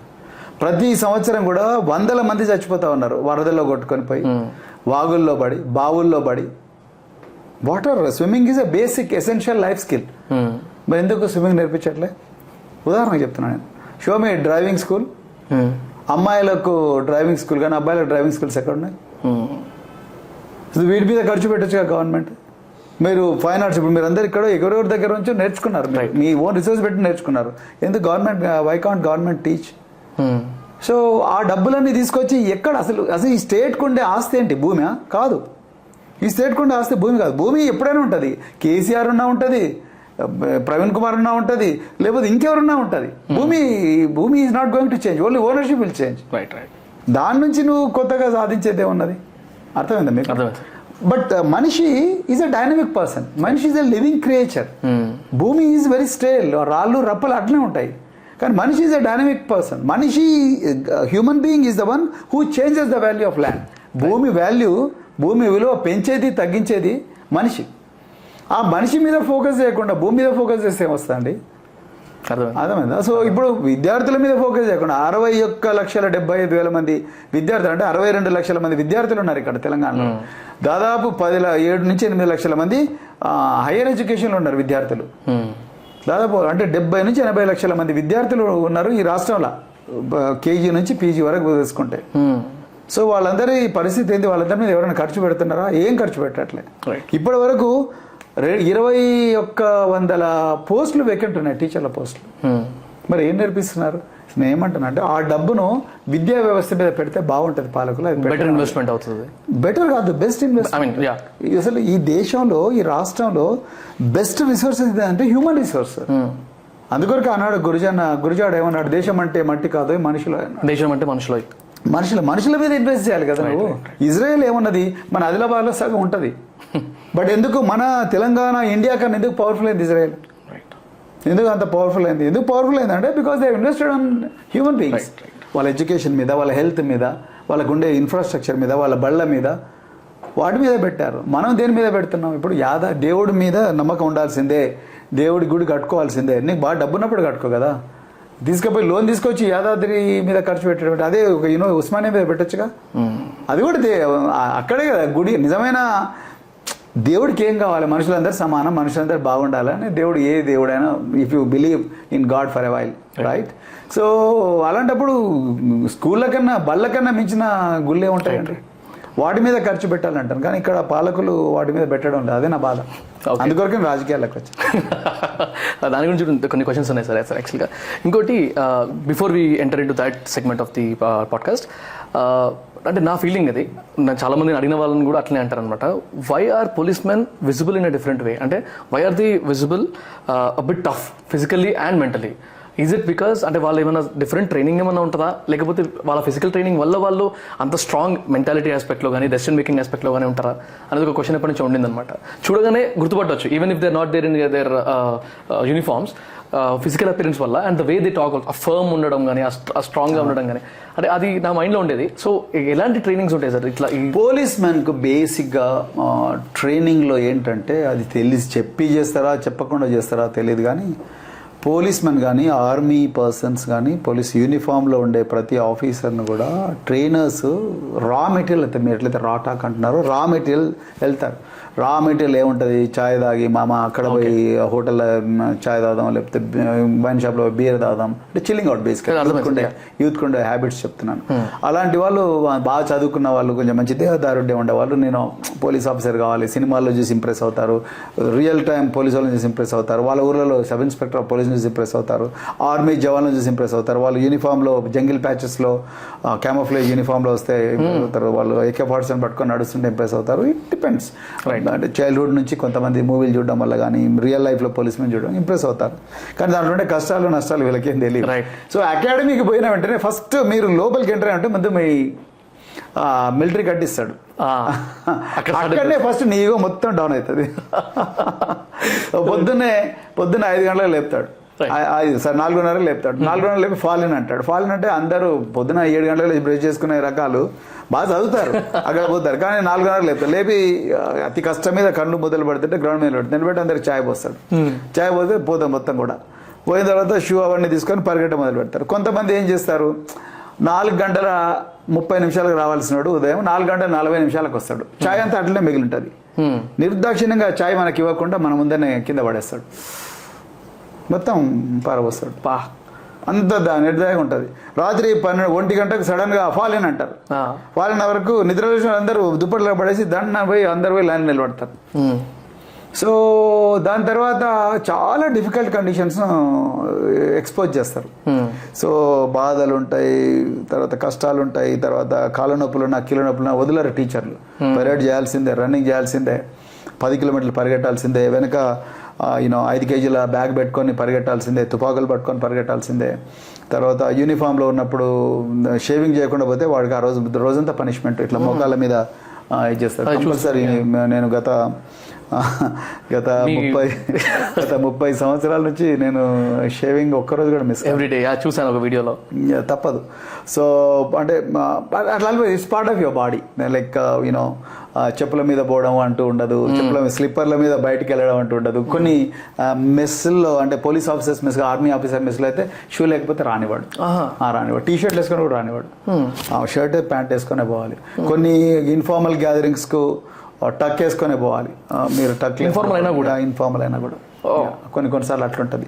సో కొన్ని ఫార్మల్ గ్యాదరింగ్స్కి shirt and tie is mandatory. ఇక అకాడమీలో పోయినామంటే shirt and tie mandatory. So haircut compulsory. నీకు ఇష్టం లేకపోయినా ఇష్టం ఉన్నా వాళ్ళు వచ్చి చేస్తారు అంతే. నువ్వు షేవింగ్ చేసుకోకుండా పోతే అవుట్. సో వాడు 2-3 రోజులు అంటే దీనివల్ల ఏంటంటే నీకు డిసిప్లిన్ వస్తాయి లైఫ్లో. ఇంకా రెండవది డేంజర్. పైనుంచి మొత్తం ఆబ్స్టకిల్ కోర్సెస్ ఉంటాయి. ఆబ్స్టకిల్ కోర్సెస్లో 11 నిమిషాల్లోనే 20 ఆబ్స్టకిల్ కమాండోస్ చేస్తూ ఉంటారు. తర్వాత ఐపీఎస్ ఆఫీసర్ కూడా కొన్ని ఆబ్స్టకిల్ కోర్సెస్ ఉంటాయి. దాని తర్వాత ఎస్ఐలకు ఆబ్స్టకిల్ కోర్సెస్ ఉంటాయి. దాని తర్వాత పైనుంచి బుల్లెట్లు అన్నీ పోతూ ఉంటాయి, లైవ్ బుల్లెట్స్. కింద మీరు క్రాలింగ్ చేసుకుంటూ పోవాలి. అంటే చావు అంచుల్లోకి తీసుకుపోతుంది ట్రైనింగ్. సో దానివల్ల పోలీస్ మెన్ ఏంటంటే బయటికి వచ్చిన వెంటనే మర్డర్ రిపోర్ట్స్ వస్తాయి. సార్ ముగ్గురిని చంపారంటారు. ఇప్పుడు మనం అందరి ముందర పోయి నార్మల్గా మీరు నేనైతే ఏడుస్తాం, లేకపోతే పారిపోతాం, జ్వరం వస్తుంది ఆ రోజు. రైట్. సో కానీ అదే శవాలను మోసుకుంటూ పోవాలి. మర్డర్ అయిన శవాలను వాళ్ళు కోయాలి, ఎక్కడ కత్తి పెట్టి కోసారు అంటే వినడం బాగుండదు మీ ప్రేక్షకులు. కానీ what I'm trying to say, ఇవన్నీ అట్లనే సెక్సువల్ అసాల్ట్ కేసులు వస్తాయి, దాని దొంగతనాల కేసులు వస్తాయి. సో అక్కడ ఉన్న బాధితులందరూ ఏడుస్తూ ఉంటారు. నువ్వు పోలీస్ ఆఫీసర్ ఉండి వాళ్ళతో కూడా ఏడుస్తే, so exactly you should give hope. Right sir. Like a father. ఇప్పుడు ఇంట్లో ఒక అమ్మాయి చనిపోవడం లేకపోతే అబ్బాయి చనిపోవడం అంటే జనరల్గా పేరెంట్స్ ఎక్కువగా అంటే ఏమైనా ప్రమాదమైనా పేరెంట్స్ కొంచెం ఎల్డర్స్ అయితే వాళ్ళు ధైర్యంగా ఉంటారు. చిన్నపిల్లలు సిబ్లింగ్స్ అయితే ఏడుస్తారు. అవును. Elders okay take care, calm down we'll handle it అంటే. సో ఆ పోలీస్ మెన్ కానీ ఆర్మీ ఆఫీసర్ కానీ వీళ్ళకి ఆ టఫ్ సిచ్యువేషన్స్ అవి చాలా తెలివిగా అలవాటు చేస్తారు ట్రైనర్స్. ఇప్పుడు మనము ఆర్మీ దాంట్లో చూస్తాం కదా సార్, కొన్ని వీడియోస్ చూపిస్తారు, కొన్ని డాక్యుమెంటరీస్ చూపిస్తారు, కొన్ని ఫ్యాక్చువల్ ఇన్ఫర్మేషన్ చూపిస్తుంటారు. అట్లా ఇక్కడ పోలీస్ దాంట్లో కూడా ఉంటాయి. అట్లా ఉంటుంది. ఇప్పుడున్న పోలీసులంతా కూడా హైలీ మిలిటరైజ్డ్ పోలీసులు, వేరియస్ రీజన్స్. సో పోలీసులకు కూడా అంతే టఫ్ ఉంటుంది. ఇంకా పోలీసు వాళ్ళ ఆర్మీకి ఎనిమి ఎవరో తెలుస్తుంది, పోలీసులకు ఎనిమి ఎవరో తెలియదు. Internal security is much more difficult. So అంతర్గత భద్రత అనేది ఎప్పుడు ఎవరు మానవ బాంబుగా మారుతారో తెలియదు, ఎప్పుడు ఎవరు దొంగతనం చేస్తారు, ఎప్పుడు ఎవరు ఒక కార్ తీసుకొచ్చి వెంటనే 10 మంది మీదకి తీసుకుపోతారో తెలియదు. ఆర్మీలో అట్లీస్ట్ నీకు ఒక ఇండియా పాకిస్తాన్ బార్డర్ ఉంది, ఇండియా నేపాల్ బార్డర్ ఉంది, ఇండియా చైనా బార్డర్ ఉంది. సో ఏ బార్డర్ నుంచి మనకి ఏమొస్తాయని తెలుస్తుంది. And you are always at the borders. Right. Police వాళ్ళకి అట్లా ఉండదు, నువ్వు ఇక్కడుంటావు కింద బాంబు పడుతుంది. అవును సార్. సో ఆ విధమైన పరిస్థితి ఉంటుంది. కాబట్టి పోలీసు వాళ్ళ జాబు అది కొరకే. పోలీసు వాళ్ళకు తొందరగా బీపీ, షుగరు ఇవన్నీ కూడా 50+ వచ్చిన వెంటనే చాలా మందికి వస్తాయి. దాని స్లీప్లెస్ నైట్స్ ఉంటాయి. ఆర్మీ వాళ్ళకి స్ట్రెస్ఫుల్ లైఫ్ ఉంటుంది. మీ 7 గంటకైనా మీకు ఫోన్ చేయొచ్చు. ఆర్మీ వాళ్ళకి ఆ పరిస్థితి ఉండదు, యుద్ధం జరుగుతున్న సమయంలో తప్ప. సో పోలీసు వాళ్ళందరికీ చాలా స్ట్రెస్ ఉంటుంది. ఒక్కోసారి 10 రోజులు 20 రోజులు ఊరు బయట ఉండాల్సి వస్తుంది, ఇంటి బయట ఉండాల్సి వస్తుంది. తర్వాత ఎక్కడెక్కడో తిండి తినాల్సి వస్తుంది. ఒకసారి యూనిఫామ్ లేకుండా పనిచేయాలి, ఒకసారి యూనిఫామ్ వేసుకొని పనిచేయాలి. సో చాలా కష్టాలు ఉంటాయి. సో అందుకొరకే మీరు పోలీసు వాళ్ళ నేచర్, వాళ్ళు మాట్లాడే మాటలు కానీ చాలా టఫ్. ట్రాఫిక్ కాప్స్, తర్వాత పోలీస్ స్టేషన్లో ఉండే కాప్స్, వాళ్ళు మాట్లాడే విధానం అదంతా కూడా కొంచెం టఫ్గా ఉంటుంది. అట్లనే వాళ్ళు ఏమైనా ఇబ్బంది పెట్టాలని కాదు, కానీ అట్లనే అందరు మంచిగా ఉంటారని కూడా నేను చెప్పట్లేదు. కొంతమంది చాలా రఫ్గా కూడా బిహేవ్ చేస్తారు. ఆ సొసైటీ ఇచ్చిన అథారిటీ, చట్టం ఇచ్చిన అథారిటీని మిస్యూజ్ చేసే వాళ్ళు కూడా ఉంటారు. అట్లాంటి వాళ్ళు కూడా చాలా మంది కనిపిస్తారు. కొంతమంది పోలీసు వాళ్ళు సినిమాలను చూసి ఇన్ఫ్లుయెన్స్ అయిన వాళ్ళు ఉంటారు. అందరు కూడా ఏమంటారు, సల్మాన్ ఖాన్ లాగా దబంగ్ సినిమాలో ఎట్లయితే మా చుల్బుల్ పాండే దబంగ్ సినిమాలో ఎట్లయితే హీరోలాగా కొట్టుకుంటా తిట్టుకో, అట్లా కూడా కొంతమంది ఇన్ఫ్లుయెన్స్ అవుతారు. బట్ జనరల్గా పోలీసు వాళ్ళు కూడా సాఫ్ట్గా ఉంటే ఆ హోప్ అనేది expected to be like that. So they live up to that expectation. Right. Society అట్లా ఎక్స్పెక్ట్ చేస్తుంది కాబట్టి వీళ్ళు అట్లా బిహేవ్ చేస్తారు. సార్ ఇంకోటి నాకు ఒక పర్సనల్ క్వశ్చన్ ఉండింది, జనరలైజ్ క్వశ్చన్ కానీ కనెక్టెడ్ టు యువర్ ప్రొఫెషన్ అనమాట. అండ్ మీరు ఇంకొంచెం సింక్ అవుతారు ఇక్కడ. సో మీరు ఐపీఎస్ ఎడ్యుకేషన్ అంతా కంప్లీట్ చేసుకొని పోలీస్ మ్యాన్గా మీ ప్రొఫెషన్ చేస్తూ మధ్యలో స్టడీ లీవ్ తీసుకొని you been to Harvard university public administration if I'm not wrong. So అది కంప్లీట్ చేసుకొని వచ్చి now you're in to politics. Voluntary retirement ఇంకా 6.5 years ఉండగా మీరు తీసుకున్నారు. సో నా క్వశ్చన్ ఏముంటుందంటే, when you're so much educated and you're in to that kind of an authoritative position, మీ పైన పొలిటీషియన్స్ కానివ్వండి లేకపోతే లీడర్స్ కానివ్వండి who are less educated are maybe majority of the times uneducated, అలాంటి వాళ్ళు మీకు ప్రెషర్ తీసుకొస్తున్నప్పుడు, మీ వర్క్ ఫ్లోలో మధ్యలో వస్తున్నప్పుడు మీకు ఎలా ఉంటుంది? అసలు మీలాంటి వాళ్ళకి ఎలా ఉంటుంది? ఫస్ట్ ఆఫ్ ఆల్ నాకు ఎందుకో మరి అంత పెద్ద ప్రెషర్స్ ఎక్కడి నుంచి రాలేదు. ఓకే. అంటే ప్రెషర్ పెట్టేవాడు కూడా ఏం చేస్తాడంటే ఎవరైతే లొంగుతారో వాళ్ళకే ప్రెషర్ పెడతారు. రైట్. అండ్ ఎవరైతే మొండి వీడు జగమొండి వీడు మన మాట వినడు అనుకుంటే వాడు చేయరు. లేదు ఈయన నా బాధ అర్థం చేసుకుంటాడంటే రిక్వెస్ట్ చేస్తాడు. Right right right. మొండిగా ఆర్డర్ ఇచ్చి ఆయన లాకప్ నుంచి దిగి అని చెప్పి సాహసం చేయడు. ఉదాహరణకు చెప్తా, నేను deputy commissioner of police crime branch Hyderabad city. ఇక్కడ నుంచి లగ్డీ కపుల్లో ఉంటుంది, పబ్లిక్ గార్డెన్స్ దగ్గర ఉంటుంది, central crime station. So Nagarjuna finance MD శ్రీనివాసరాజుని అరెస్ట్ చేశాను మేము. ఓకే. నాగార్జున ఫైనాన్స్ ఎండి ఆ కంపెనీ వల్ల 100 కోట్లు, చాలా పెద్ద న్యూస్ కదా, చాలా పెద్ద న్యూస్, 100 కోట్లు లాస్ అయింది. ఆయన శ్రీనివాసరాజుని ముందు అరెస్ట్ చేయాలంటే మా వాళ్ళే భయపడ్డారు. నా దగ్గర ఒక ఐటీవీఎస్ సూర్యనారాయణ అని ఒక ఇన్స్పెక్టర్ ఉండేవాడు. సూర్యనారాయణ సుమో తెచ్చుకొని పోయి ఆయన మెర్సిడీస్ బెంచ్ కార్లో పోతుంటాడు. పంజాగుట్ట సర్కిల్ నుంచి TV9 ఆఫీస్ దగ్గర పక్క ఆపేసి, నువ్వు ఆయన రాకపోతే గల్లబట్టి గుంజుకొచ్చి దాంట్లో పడేసి తీసుకొని CCSకి రమ్మని చెప్పాను. సో ఆయన నేను ఏం చెప్పినా కరెక్ట్గా తూచా తప్పకుండా కరెక్ట్గా పంజాగుట్ట సర్కిల్ నుంచి అతను ఫాలో అయ్యి అతను బంజారాహిల్స్ ఆయన ఇంటికి పోతుంటే అక్కడ అటకాయించి అక్కడ నుంచి ఆయన తీసుకొచ్చి, ఆయన గల్లబట్టే పరిస్థితి రాలేదు, రండి కూర్చున్నాడు. మన మెర్సిడీస్ అంటే మేము డ్రైవర్ని తీసుకొని పోమన్నాడు. పోయిన తర్వాత తీసుకొచ్చి లాకప్. నేను జనరల్గా అంత 100 crores company worth 1000 crores, Nagarjuna cement, Nagarjuna finance, so Nagarjuna NCL company, Nagarjuna constructions అంటే బిగ్ నేమ్ ఆంధ్రప్రదేశ్లో. సో నేనున్నా, సరే నేను ఎక్కడ పెట్టాలి సార్ అంటే లాకప్లో పడండి అని చెప్పి. అంటే నేను వాళ్ళ మీద కోపంతో కాదు, దొంగతనం చేసిన మంత్రి శంకర్ను 2 తులాల బంగారం తీసుకున్న శంకర్నేమో లాకప్లో పడేస్తారు, 100 కోట్ల మోసం చేసిన బయట కూర్చోబెట్టి లాకప్లో పడండి అన్న. సార్ నేను ఎవరో మీకు తెలియదు అన్నాడు. లాకప్లో పడే తర్వాత మాట్లాడదాం అని చెప్పినాను. తర్వాత నాకు ముఖ్యమంత్రి కార్యాలయం నుంచి కాల్ వచ్చింది. ముఖ్యమంత్రి కార్యాలయం నుంచి మా సిపి గారికి వచ్చింది. సిపి గారు నన్ను అడిగారు, మా కమిషనర్ ఆఫ్ పోలీస్. సో అతన్ని అరెస్ట్ చేసామంటే అరెస్ట్ చేయడమే కదా, లాకప్లో పెట్టినాడు. ఆయన ఏమనలేదు. సో తర్వాత ముఖ్యమంత్రి కాలం నుంచి కాల్ వచ్చింది, అతను అర్జెంటుగా రిలీజ్ చేయండి అన్నాడు. ఇంపాసిబుల్ అని చెప్పి, ఒకసారి ఒక పర్సన్ అరెస్ట్ చేసిన తర్వాత రిలీజ్ చేయడం వీలు కాదని చెప్పి. వాళ్ళు ఏమనలేదు, మరి ఏమనలేదు, అట్లా నన్ను ట్రాన్స్ఫర్ చేయలేదు, సో నన్ను సస్పెండ్ చేయలేదు, నువ్వు ఎందుకు ఇట్లా చేసావు అని అడగలేదు. వాళ్ళకి అర్థమైపోయింది వీడిని ఆ పొజిషన్లో పంపించడమే తప్పు మనం చేసింది. పంపించిన తర్వాత వీడు ఆ పని చేయడానికి అనుకోవడం అమాయకత్వం. రైట్. సో అందుకొరకు వాళ్ళు ఏమో ఇంత పెద్ద ముఖ్యమంత్రి గారు అరుస్తున్నారు, అది ముఖ్యమంత్రి గారు అరుస్తారు భయ్, నేను తప్పు చేస్తలేను, నేను 1000 మందిని మోసం చేసినాడు. రైట్. నేను ఎందుకు ఆ పని చేయాల్సి వచ్చిందంటే, ఒక మహిళ వచ్చింది బ్రెస్ట్ క్యాన్సర్, ఆమె 60,000 ఇన్వెస్ట్ చేసింది, నాకు 1,20,000 రావాలి. నాకు 60,000 1,20,000 పెట్టుకొని నేను బసవరావు తారకం హాస్పిటల్ పోయి నేను ట్రీట్మెంట్ చేయించుకుంటా, కీమోథెరపీ చేయించుకుంటా అంటది ఆమె. మేము ఆమె బంధువులను మా పోలీసు వాళ్ళని ఇచ్చి ఆ ఆఫీస్కి పంపిస్తే, నాగార్జున సర్కిల్లో వాళ్ళ నాగార్జున ఫైనాన్స్ ఆఫీసర్కి పంపిస్తే, సర్కిల్ పేరు కూడా నాగార్జున సర్కిల్, ఆ నాగార్జున సర్కిల్లో ఉండే వాళ్ళ ఆఫీస్కి పంపిస్తే వాళ్ళు అన్నారు పంజాగుట్ట పోలీస్ స్టేషన్లో కేసు పెడతాం మేము మీద అన్నారు. మా ఆఫీస్కి వచ్చి గొడవ చేస్తున్నారు. అది ఎట్లయితుంది, నథింగ్ డూయింగ్ అని చెప్పి నేను, వీడు ఇంత వాడు జనాలను మోసం చేసినానికి వానికి ఎంత ఫకర్ ఉంటే మరి నాకెంత ఫకర్ ఉండాలి. సో అని చెప్పి నేను అర్జెంటుగా తీసుకురండి వాడిని, తీసుకొచ్చి లోపల పడండి అని చెప్పిన. సో దాని తర్వాత ఏమైంది అది కూడా చెప్తాను మీకు. దాని తర్వాత ఇది నాకు సడన్గా జైలుకి పోకుండానే గుండెపోటు వస్తుంది. ఇప్పుడు కూడా కామన్, అది అప్పుడే కాదు ఇప్పుడు కూడా కామన్. గుండెపోటు వస్తేనే డాక్టర్లు వస్తారు, ఆగమేగలం గవర్నమెంట్ డాక్టర్లకి పైనుంచి ఇన్స్ట్రక్షన్స్ వస్తాయి, ఆయనకు నిజంగా హార్ట్ పేషెంట్ అని చెప్పండి. ఆయన హార్ట్ పేషెంట్ అని చెప్పి అతను జైలు పోవాల్సిన తీరా నిమ్స్కి వస్తాడు. రైట్. నిమ్స్కి వచ్చి నిమ్స్లో ఒక మంచి ఎయిర్ కండిషన్డ్ రూమ్ ఇస్తారు, దాని దగ్గర 2 పోలీసు వాళ్ళు ఉంటారు, అది జైలు అయిపోతుంది. మీకు అర్థమైంది సార్? సో అదే జరుగుతుంది. సో అంటే పొలిటికల్ ఇంటర్ఫియరెన్స్ వినేవాడికే చెప్తారు, వినడానికి ఎందుకు. కానీ ఇట్లాంటివి చేస్తున్నప్పుడు మిమ్మల్ని గుర్తుపెట్టుకొని మిమ్మల్ని ఎక్కడో దగ్గర తొక్కాలి అన్నట్టు ఉండరు సార్? తొక్కేటోళ్ళు తొక్కుతారు, నేను పట్టించుకోను భయ్. నేను చావుకే తెగించిపోయినా. నేను ఇంతకుముందు మీరు అన్న క్వశ్చన్లు అంతా కూడా నేను చావడానికే సిద్ధమైన. నన్ను కుటుంబ సమేతంగా నన్ను చంపాలని చూసిండ్రు మా అప్పట్లో నక్సలైట్లు, రకరకాల ప్లాన్లు వేసిండ్రు నన్ను చంపడం కోసం.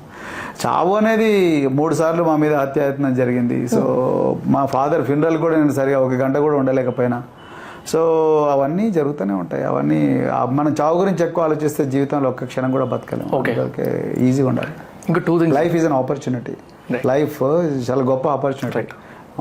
పక్కన రోజుకు చాలా మంది మీరు శ్మశాన వాటికల్లో చూడండి యంగ్స్టర్స్ చనిపోతూ ఉంటాం. హాస్పిటల్లో మార్చురీలో చూడండి, హాస్పిటల్స్ పోతే తెలుస్తాం మనం ఎంత లక్కీనో తెలుస్తుంది. తర్వాత తిండి లేని వాళ్ళు ఎంతో మంది రోడ్ల మీద అడుక్కు తింటుంటారు. తర్వాత ఊర్లలో అయితే ఇంకా ఘోరంగా ఉంటుంది పరిస్థితి. When you look at them you feel very lucky. నేను ఎంత లక్కీరా బాబు అనిపిస్తుంది. మరి ఇంత లక్కీ పర్సన్ అయినప్పుడు నువ్వు దేశంలో 10 మందికి హెల్ప్ చేయాలి కదా. 10 మంది అంటే you have to live life like you know full human being అని నేను అంటాను. ఎక్కువగా అమ్మో నేను ఇట్లా చచ్చిపోతా అట్లా చచ్చిపోతా ఎట్లయినా చేస్తావు ఇప్పుడు కాబట్టి ఇప్పుడు ఇంకా 100 సంవత్సరాలు ఈ 30 సంవత్సరాలు చేస్తావు కానీ బతికినంత కాలం ఏం చేస్తావు నేను పడ్డాను. అందుకొరకు నేను పెద్దగా ట్రాన్స్ఫర్లు సస్పెన్షన్లు ఇవి చేస్తాను. నేను చేసే ఉద్యోగంలో నాకు కిక్ రాకపోతే నేను దాన్ని వదిలేసుకుంటాను. నేను అదే పని చేశాను. నాకు ఐ వాజ్ నాట్ అంటే ఒక నా సాచురేషన్ లెవెల్కి వచ్చేసాను. వచ్చిన తర్వాత I must change my career వచ్చింది అనుకో. ఇంకా 2 things సార్. ఇప్పుడు మీరు హార్వర్డ్కి వెళ్ళి పబ్లిక్ అడ్మినిస్ట్రేషన్ చేయడానికి రీజన్ ఏంటి? నెక్స్ట్ థింగ్ ఇక్కడికి వచ్చి ఐ మీన్ తర్వాత వాలంటీర్ రిటైర్మెంట్ తీసుకున్న తర్వాత పాలిటిక్స్లోకి వెళ్ళడానికి ఎనీ స్ట్రాంగ్ రీజన్స్? హార్వర్డ్లో నిజంగా 44 సంవత్సరాల వయసులో 2011 to 13 కదా 11 అప్పుడు నా వయసు 44 ఇయర్స్. నేను అప్పుడు జిఆర్ఈ టోఫెల్ బుక్కులు చదువుకోవడం, ఉస్మాన్ యూనివర్సిటీ పోలీస్ స్టేషన్లో పొద్దంతా విద్యార్థుల మీద బాష్పవాయువు అట్లాంటివి అంటే వాళ్ళు మా మీద రాళ్ళేస్తే మేము వాళ్ళని చెదరగొట్టడం కోసం బాష్పవాయువు ప్రయోగించడం. తర్వాత వాళ్ళు తార్నాకా చౌరస్తా అంతే కదా 2009 ఉస్మాన్ యూనివర్సిటీలో 2 సంవత్సరాలు పోలీస్ ఆఫీసర్ ఓఎస్డీగా ఉన్నాను. సో వాళ్ళ మీద ప్రతిరోజు దాడులు ఏమంటారు వాళ్ళ మీద అంటే వాళ్ళు తార్నాక పోయి బస్సులు కాల్చకుండా. నేను ఇన్ఫాక్ట్ నాకు పక్కన ఉన్న అరవిందో స్కూల్ ఉంది కదా అందులో నేను చదువుకున్నాను. నేను ఎన్సీసీ గేట్ దగ్గర ఆ టైంలో ఉండింది అక్కడ మేము చూస్తుండే. మేము ఉన్న రోజే అనుకుంటే అక్కడ ఆయన one of the person in Telangana agitation తగలబెట్టుకున్నాను సిరిపురం యాదయ్య. అక్కడే నేను ఉండే స్కూల్లో నేను కూడా ఉన్నా జనవరి 10వ తారీఖు నాడు. సో ఆ పిల్లల్ని అందరినీ చూసిన తర్వాత పాపం పొద్దంతా చేసేవాళ్ళం. తర్వాత మధ్యాహ్నం కాగానే అందరం కలిసి మళ్ళీ ఆర్ట్స్ కాలేజ్ దగ్గర విద్యార్థులం పోలీస్ ఆఫీసర్లు అందరం కలిసి ఛాయ్ తాగేవాళ్ళం.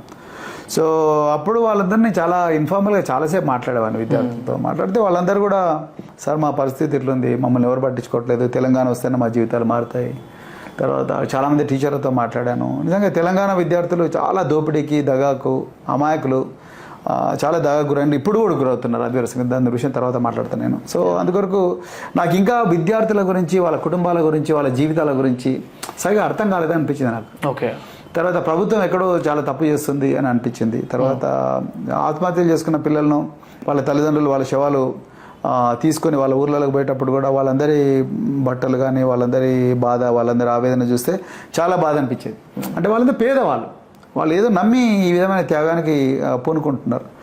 సో ఎక్కడో మన విద్యా వ్యవస్థలో తీవ్రమైన లోపం ఉంది, విద్యార్థులను పూర్తిగా పట్టించుకోవడం లేదు అన్న భావన వచ్చినప్పుడు అసలు మనం కూడా ఒక విద్యార్థిగా మారి ఈ సమాజాన్ని మళ్ళీ చదవాలి. ఈ అసలు we have to have a radically different look at the society అని అనిపించింది. కాబట్టి నేను చదువుదాం అనుకున్నాను. సో నా ముందర 2 ఆప్షన్స్ ఉన్నాయి. ఉస్మాన్ యూనివర్సిటీలో చదవడం, సో అప్పుడు క్యాంపస్ అంతా బాగా గడబడి ఉండేది. సో ఇంకా వేరే యూనివర్సిటీ చదవడం, లేకపోతే ప్రపంచంలో మంచి యూనివర్సిటీ చదవడం. అప్పుడు కంచాయలయ్య అని ఒక ప్రొఫెసర్, తర్వాత ఇంకో 2-3 ప్రొఫెసర్ అని చెప్పారంటే ఇక్కడ చదవడం కన్నా నువ్వు బయటికి పోయి చదివితే నువ్వు బయట నుండి ఆ వ్యూ పాయింట్తో నీ దేశం వైపు ఒక డిఫరెంట్ లుక్తో చూసే అవకాశం నీకు వస్తుంది. అంటే సినిమాలో డాన్స్ ఫ్లోర్ మీద ఉంటే మనం ఏం చేస్తున్నాం, మన పక్కోడు ఏం చేస్తున్నాడు మాత్రమే కనిపిస్తుంది, అవతలోడు ఏం చేస్తున్నా కనిపిస్తుంది. బాల్కనీలో కూర్చుంటేనేమో డాన్స్ ఫ్లోర్ చాలా క్లియర్గా కనిపిస్తుంది, అంతే కదా. సో అందుకొరకే గో టు బాల్కనీ అని చెప్పారు వాళ్ళు. సో అప్పటికి మీకు పాలిటిక్స్ మీద వెళ్ళాలనే క్లారిటీ లేదు అప్పటికి? పాలిటిక్స్ మీద పోవాలని ఐడియా 2020లో. Okay, sorry. సో ఆ విధంగా then I thought if I have to go to university then I should go to the best university in the world. Right. So then Times higher education rankings, తర్వాత QS rankings అవన్నీ చూస్తే Harvard happen to be the number 1 university, but very expensive university. Right. Number 1 university. దాని తర్వాత Cambridge, తర్వాత university of college of London, Kings college London, దాని తర్వాత university of Columbia, then Pennsylvania, UPenn, ఇవన్నీ కూడా చాలా ఫేమస్ యూనివర్సిటీస్, టాప్ 10లో వరల్డ్లోనే. రైట్. సో పోతే నేను టాప్ 10 యూనివర్సిటీస్కే పోవాలనుకున్నాను. దెన్ రాత్రింబావులు కష్టపడి మళ్ళీ ఇంటికి వచ్చిన తర్వాత మా పిల్లలు ఎట్లా చదువుకుంటారు వాళ్ళతో పాటు నేను కూడా చదువుకుని చదివితే నేను 3 యూనివర్సిటీస్కి అప్లై చేశాను. ఒకటి ప్రిన్స్టన్, 2 హార్వర్డ్, 3వది లండన్ స్కూల్ ఆఫ్ ఎకనామిక్స్. నాకు ప్రిన్స్టన్ రాలేదండి, లండన్ స్కూల్ ఆఫ్ ఎకనామిక్స్, దాని తర్వాత హార్వర్డ్ వచ్చింది. ఐ ప్రిఫర్డ్ హార్వర్డ్ ఎందుకంటే 375 సంవత్సరాల చరిత్ర ఉన్న యూనివర్సిటీ. సో దాదాపు 400 సంవత్సరాలు అనుకోండి. సో 400 సంవత్సరాల చరిత్ర ఉన్న యూనివర్సిటీ. ప్రపంచంలో అత్యంత కుబేరులు కానీ అత్యంత బలమైన వ్యక్తులు, బారక్ ఒబామా, తర్వాత బిల్ గేట్స్, ఇంకా చాలామంది చదివిన వ్యక్తులు. సో చదివిన స్కూల్ కాబట్టి నేను అందులోకే పోవాలనుకున్నాను. So I thought I should go there. But పైసలు అప్పట్లో గవర్నమెంట్ ఆఫ్ ఇండియా నాకు స్కాలర్షిప్ ఇచ్చింది, మెరిట్ బేస్ స్కాలర్షిప్. తర్వాత హార్వర్డ్ కూడా స్కాలర్షిప్ ఇచ్చింది. సో అట్లా ఆ దేశంలో 2011లో ఇండియా నుంచి హార్వర్డ్కి పోయిన 3 వ్యక్తులు నేను. ఓహో, సో అట్లా అక్కడి నుంచి వచ్చిన తర్వాత వెరీ గుడ్ క్వశ్చన్. సో అక్కడి నుంచి వచ్చిన తర్వాత మళ్ళీ పోలీసింగ్కి పోవాలన్నా లేకపోతే వేరే చూడాలన్నప్పుడు నేను ఐ వాజ్ బై దెన్ ఇంకా 12-17 సంవత్సరాలు పోలీస్ ఆఫీసర్గా పనిచేసాము, చాలు. సో మనం కొత్తదనం చూద్దాం. మనం ఇంతసేపు పోలీసుల్లో ఇంకొకటి ఏంటంటే నాకు కొత్త రియలైజేషన్, ఎప్పుడు లాకప్లలో పేదవాళ్ళే ఉంటారు. నేను జైళ్ళలో కూడా చాలాసార్లు వెళ్ళాను, చెర్లపల్లి, చెంచల్గూడ, ఈ జైళ్ళలో పోయినప్పుడు అంతా పేదలే ఉంటారు. డబ్బునోడు ఒక్కడు కూడా జైల్లో ఉంటాడు, చేసుకుంటారు కాబట్టి. అంటే వాళ్ళకి ఏమి ఉండదండి, వాళ్ళతో క్రైమ్ చేస్తారు బతుకుదర కోసం, లేకపోతే బయట బతకడకన్నా జైల్లోనే మంచిగా ఉంటుందని జైలుకి వచ్చే వాళ్ళు చాలామంది పేదవాళ్ళు ఉంటారు. తర్వాత రకరకాల చిన్న చిన్న కారణాల వల్ల జైలు ఉంటారు, వాళ్ళకి బెయిల్ తీయడానికి కూడా ఎవడు రాడు. తర్వాత అంత పేద వర్గాలకు చెందిన వాళ్ళే ఉంటారు, అంటే అన్ని కులాల్లో ఆ పేద వర్గాలకు చెందిన వాళ్ళే ఉంటారు. సో డబ్బున్నాడు ఎవడు కూడా రాడు, వాళ్ళకి పెద్ద పెద్ద లాయర్లు వస్తారు, గంటకు ₹1,00,000 ఫీ ఉండే లాయర్లు వస్తారు, వాళ్ళను విడిపించుకొని వెళ్ళిపోతారు. చూసిన తర్వాత నాకు అనిపించింది అసలు ఎక్కడో ఈ వ్యవస్థలోనే లోపం ఉంది. చదువు వీళ్ళకు అసలు ఒక గొప్ప ప్రపంచం ఉంటుంది, ఆ ప్రపంచంలో ఇన్ని అవకాశాలు ఉంటాయి, అవకాశాలు అందుకునే శక్తి మన దగ్గర ఉంది, కానీ మనకి ఎవరు అవకాశాలు ఇవ్వడం లేదు అన్న భావన చాలా మందిలో ఉంది. కాబట్టి అది నేను మార్చాలని ఎడ్యుకేషన్ సెక్టర్కి వద్దాం అనుకున్నాను. సో దట్స్ హౌ ఒక పోలీస్ ఆఫీసర్గా ఉండి అక్కడి నుంచి ఎడ్యుకేషన్ సెక్టర్కి వచ్చాను. సో అది నాకు చాలా మంచిగా అనిపించింది. సో అందుకొరకే నేను ఇక్కడికి వచ్చాను. ఈ transformation to the political side, good question. Political side ఎందుకు వచ్చానంటే నేను ఇప్పుడున్న ప్రభుత్వాన్ని, ఇప్పుడు తెలంగాణలో ఉండే ప్రభుత్వాన్ని, అంటే నేను కేసీఆర్ గురించి ప్రత్యేకంగా నేను చెప్పను కానీ, బట్ తెలంగాణ ప్రభుత్వం పాలసీస్లో నాకు చాలా నచ్చని వ్యవహారం ఏంటంటే అసలు విద్యను పట్టించుకోకపోవడం. విద్యార్థుల త్యాగాల వల్ల వచ్చిన తెలంగాణ, తర్వాత నిరుద్యోగుల త్యాగాల వల్ల వచ్చిన తెలంగాణ, ఇలా వాళ్ళకు పూర్తిగా ఏవైతే విద్యాలయాలు ఉన్నాయో ఆ విద్యాలయాలు పూర్తిగా నిరాదరణం కావడమే కాకుండా శిథిలం అయిపోయినాయి. అంటే వాళ్ళ జీవితాలు శిథిలం అయిపోయినాయి.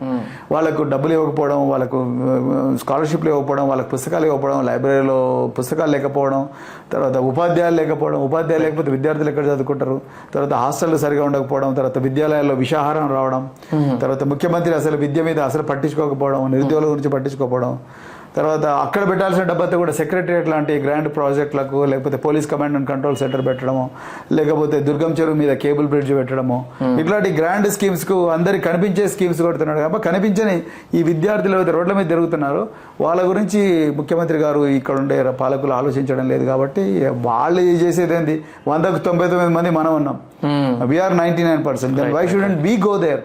అధికారం మనం ఎందుకు హస్తగతం చేసుకోకూడదు అని ఒక క్రేజీ ఐడియా మీద నేను ఇక నాకు 7 సంవత్సరాల సర్వీస్ ఉండింది, దాదాపు 2.5 కోట్ల నష్టం, నాకు ఏం ఆస్తులు లేవు, నాకు సొంత ఇల్లు కూడా లేదు. But I thought I should sacrifice the rest of my career to politics అని అనిపించింది. Don't mind me asking this question. మీకు ఆస్తులు లేవు అంటే జనరల్గా చాలా మందికి క్వశ్చన్ ఉంటుంది, ఇట్లా మీ పేరు మీద లేవా, అసలు మీరు సంపాదించుకోలేదా? నాకు సంపాదించుకోవాలన్న ఆసక్తి లేదు. అంటే మా పిల్లలకి మేము పెట్టాలనుకున్న ప్రతి పైసా కూడా మా పిల్లల మీద పెట్టాం. బికాజ్ మా తల్లిదండ్రులు కూడా నాకేం ఒక పైసా ఇవ్వలేదు. వాళ్ళు చిన్న టీచర్లు, మా అమ్మ కూలీగా పనిచేసేది, చదువుకొని టీచర్ అయింది. సో ఆమె ఇల్లు కట్టుకోవడమే కాదు, ఇప్పుడు కట్టుకున్నది 82 సంవత్సరాల వయసులో ఇల్లు కట్టుకున్నది మా అమ్మ పెన్షన్ డబ్బులతో. సో మాకు పెద్దగా ఆస్తుల సంపాదన మీద మా తల్లిదండ్రులు ఎప్పుడు శ్రద్ధ చూపించాలి. మా తల్లిదండ్రులు 2 టీచర్లే కాబట్టి వాళ్ళు ఎప్పుడు విద్యార్థులను మనకన్నా గొప్పగా చేయాలనుకున్నారు. అందుకొరకే వాళ్ళంతా ప్రపంచంలో రకరకాల దేశాలు ఉన్నారు మా ఫాదర్ స్టూడెంట్స్. సో అంతే తప్ప ఏమంటారు, రాబర్ట్ కియోసాకి చెప్పినట్టు rich dad poor dad, Napoleon Hill చెప్పినట్టు how to grow become rich, how to ఏందో బుక్, అది చాలా బాగుంటుంది, Napoleon Hill book, how to grow rich and influential something. So ఇలాంటి బుక్కులు చదివే యోగ్యంగా, అలాంటి ఎండమూరి వీరేంద్రనాథ్ డబ్బు టు ది పవర్ ఆఫ్ డబ్బు, అలాంటివి చదివే ఆలోచన మాకు లేదు. అంటే we're not from financially literate families. So నేను పోలీసులోకి వచ్చిన తర్వాత కూడా ఎప్పుడు రాష్ట్రాన్ని ఎట్లా రక్షించాలి, ఎప్పుడు ప్రజలను క్షేమంగా పెట్టాలి, పేదవాళ్ళని ఎట్లా ఈ ఎక్స్ప్లాయిటేషన్ నుంచి రక్షించాలి అన్న దాని మీద నేను ఆలోచించిన తప్ప, మనకు అంటే బ్యాంకులో లోన్ తీసుకుంటే ఇల్లు కట్టుకోవచ్చు అండి. నేను ఆస్తులు అంటే నేను లోన్ కట్టుకొని ఇల్లు తీసుకుంటే నాకు అంత టైం వేస్ట్ అనిపించింది. మస్తు అపార్ట్మెంట్ రెంట్కి దొరుకుతున్నాయి, ఇల్లు కట్టుకొని ఇది నా ఇల్లు అని బోర్డు పెట్టుకొని ఎవరికి చూపించాలి నేను? So all I need is peace. So energy and then peace and then to serve people. Right. అంతే తప్ప ఆస్తులు ఇవాళ ఉంటాయి రేపు పోతాయి. నేను ఎన్ని శవాలను మోయలేదు, నేను అందరినీ నేను చాలా శవాలను మోసాను. నేను విద్యార్థుల శవాలను మోసిన, పోలీస్ ఆఫీసర్ల శవాలను మోసిన, అట్లా సర్వీస్లో చాలా శవాలను మోసాము. కానీ life is an opportunity, you must make use of it. That's it. ఇప్పుడు ఈ బంగళాలు వీటన్ని మీద పడితే నేను అట్లా చాలా బంగళాల్లో జరిగిన దొంగతనాలప్పుడు బంగళాలు కూడా విజిట్ చేసిన. వాళ్ళు చాలా పెద్ద పెద్ద 20 రూమ్లు 30 రూమ్లు ఉన్న బంగళాలు ఉంటాయి బంజారాహిల్స్ ప్లేస్, దాంట్లో కూడా దొంగతనాలు అయ్యేవి. సో వాళ్ళు ఎన్ని సెక్యూరిటీ గార్డ్ పెట్టుకున్నా దొంగ ఎక్కి పోయి తీసుకున్నాను. నేను అప్పుడు ఇన్వెస్టిగేషన్ కోసం పోయేవాళ్ళు. పోయినప్పుడు వాళ్ళ లోపల ఎప్పుడు భయం ఉంటుంది, అరే బాబు ఇంత పెద్ద బంగ్లా ఉండి మీరు కూడా భయపడితే మరి ఎందుకు కట్టుకున్నారు ఇంత బంగ్లాలు, ఈ డబ్బు ఎవరు తీసుకపోతారో, పక్కోడు ఎప్పుడు మా కొడుకే ఎత్తుకొని పోతాడేమో, మా కొడుకే ఎత్తుకొని పోతాడేమో, తర్వాత మా అమ్మాయిలు ఎవరితో ఎక్కడ తీసుకుపోతారేమో, అమ్మాయి సగం ఆస్తి వీళ్ళ పేరు మీద రాశాను వాళ్ళ పేరు మీద రాశాను, వీళ్ళు డబ్బులు ఎవరు తీసుకొని పోతారో, వీళ్ళు ఎవరిలో రిలేషన్షిప్ పెంచుకుంటారో అన్న రోజు అభద్రతా బాధ ఉంటారు. సో నాకెందుకో మనం లైఫ్లో మనలాగా ఇంకో లక్షలాది మందిని తయారు చేయాలి అన్న భావనతో నేను వచ్చాను. కాబట్టి I never looked at material prosperity. లేకపోతే ప్రజలు అధికారం ఇచ్చినా కూడా మేము మళ్ళీ బంగళాలు కట్టుకొని అది కట్టుకొని ఇది కట్టుకొని ఉండే నేచర్ కాదు నాది, అవసరం కూడా లేదు. లక్కీగా మా వైఫ్ కూడా నాలాగానే ఆలోచిస్తుంది కాబట్టి support is very much important, very important. లేకపోతే రోజు పక్కింటోడికి పెద్ద బంగ్లా ఉన్నది, మనకి బంగ్లా ఎందుకు లేదు, సో పక్కింటోడికి లగ్జరీ కార్ ఉంది, మనకి ఎందుకు లేదు, అవన్నీ నేను చూశాను. అవన్నీ అంటే I belong to different genre. అర్థమైంది సార్. సో ఇప్పుడు ఈ పొలిటికల్ డిస్కషన్ వచ్చింది కాబట్టి మీరు ఇప్పుడు బహుజన్ సమాజ్ పార్టీలో ఉన్నారు. బహుజన్ అంటే అందరినీ అందరూ అంటే సమాజంలో 99% ఉండే బహు అంటే అందరికన్నా ఎక్కువగా ఉండాలి బహుజన్లు. సో స్పెసిఫిక్ రీజన్ మీరు ఆ పార్టీ చూస్ చేసుకోవాలి? Very good question. సో ఎందుకంటే నాకు ఈ పార్టీలో ఏం నచ్చిందంటే ఈ పార్టీ జనాలకు డబ్బులు ఇచ్చి కరప్ట్ చేసే పార్టీ కాదు. డబ్బులు ఇచ్చి ఓట్లు కొనుక్కునే పార్టీ. ఓటు అనేది చాలా పవిత్రమైన ఆయుధం. సో అది రాజ్యాంగం ఇచ్చిన డాక్టర్ బిఆర్ అంబేద్కర్ గారు రాజ్యాంగం రాసి అందరికీ అన్ని ఓట్లు సమానం. బంజారాహిల్స్లో ఉండే వ్యక్తి ఓటుకు, ఈ చింతల్ బస్తీలో ఉండే వ్యక్తి ఓటుకు ఇద్దరికి same value. Everything is deciding factor. Yeah. So రెండవది బహుజన్ సమాజ్ పార్టీ సామాజిక న్యాయం కోసం పోరాడుతుంది. అంటే ఈ ప్రపంచంలో అందరూ సమానంగానే ఉండాలి. సో బ్రాహ్మణులు ఒకలాగా, శూద్రులు ఒకలాగా, క్షత్రులు ఒకలాగా, వైశ్యులు ఒకలాగా, తర్వాత అణచివేయబడ్డ వర్గాలు ఒకలాగా, ఇంకొకలాగా, భూస్వాములు ఒకలాగా, కూలీలు ఒకలాగా అందరూ సమానంగానే ఉండాలని దానికోసం పోరాడుతుంది. మూడవది ఏంటంటే బహుజన్ సమాజ్ పార్టీ రాజ్యాంగాన్ని గైడింగ్ లైట్గా తీసుకుంటుంది. రాజ్యాంగంలో justice, Liberty, fraternity and equality ఈ వాల్యూస్ను రక్షించాలని చూస్తుంది Bahujan Samaj party. So I really like it because I'm a strong believer of constitution and it's values. So అందుకొరకు కాన్స్టిట్యూషన్ వాల్యూస్ ఏ పార్టీ అయితే రక్షిస్తుందో ఆ పార్టీ వెంబడి ఉంటాను నేను. కానీ ఇప్పుడు మీరు అడిగే క్వశ్చన్ ఇంకా నెక్స్ట్ ఏంటంటే మీరు బీజేపీలో కానీ, బీఆర్ఎస్లో కానీ, లేకపోతే కాంగ్రెస్లో ఎందుకు జాయిన్ అవ్వలేదు, వీళ్ళు కాన్స్టిట్యూషన్ రక్షించడం లేదంటే రక్షించడం లేదని చెప్తున్నాను నేను.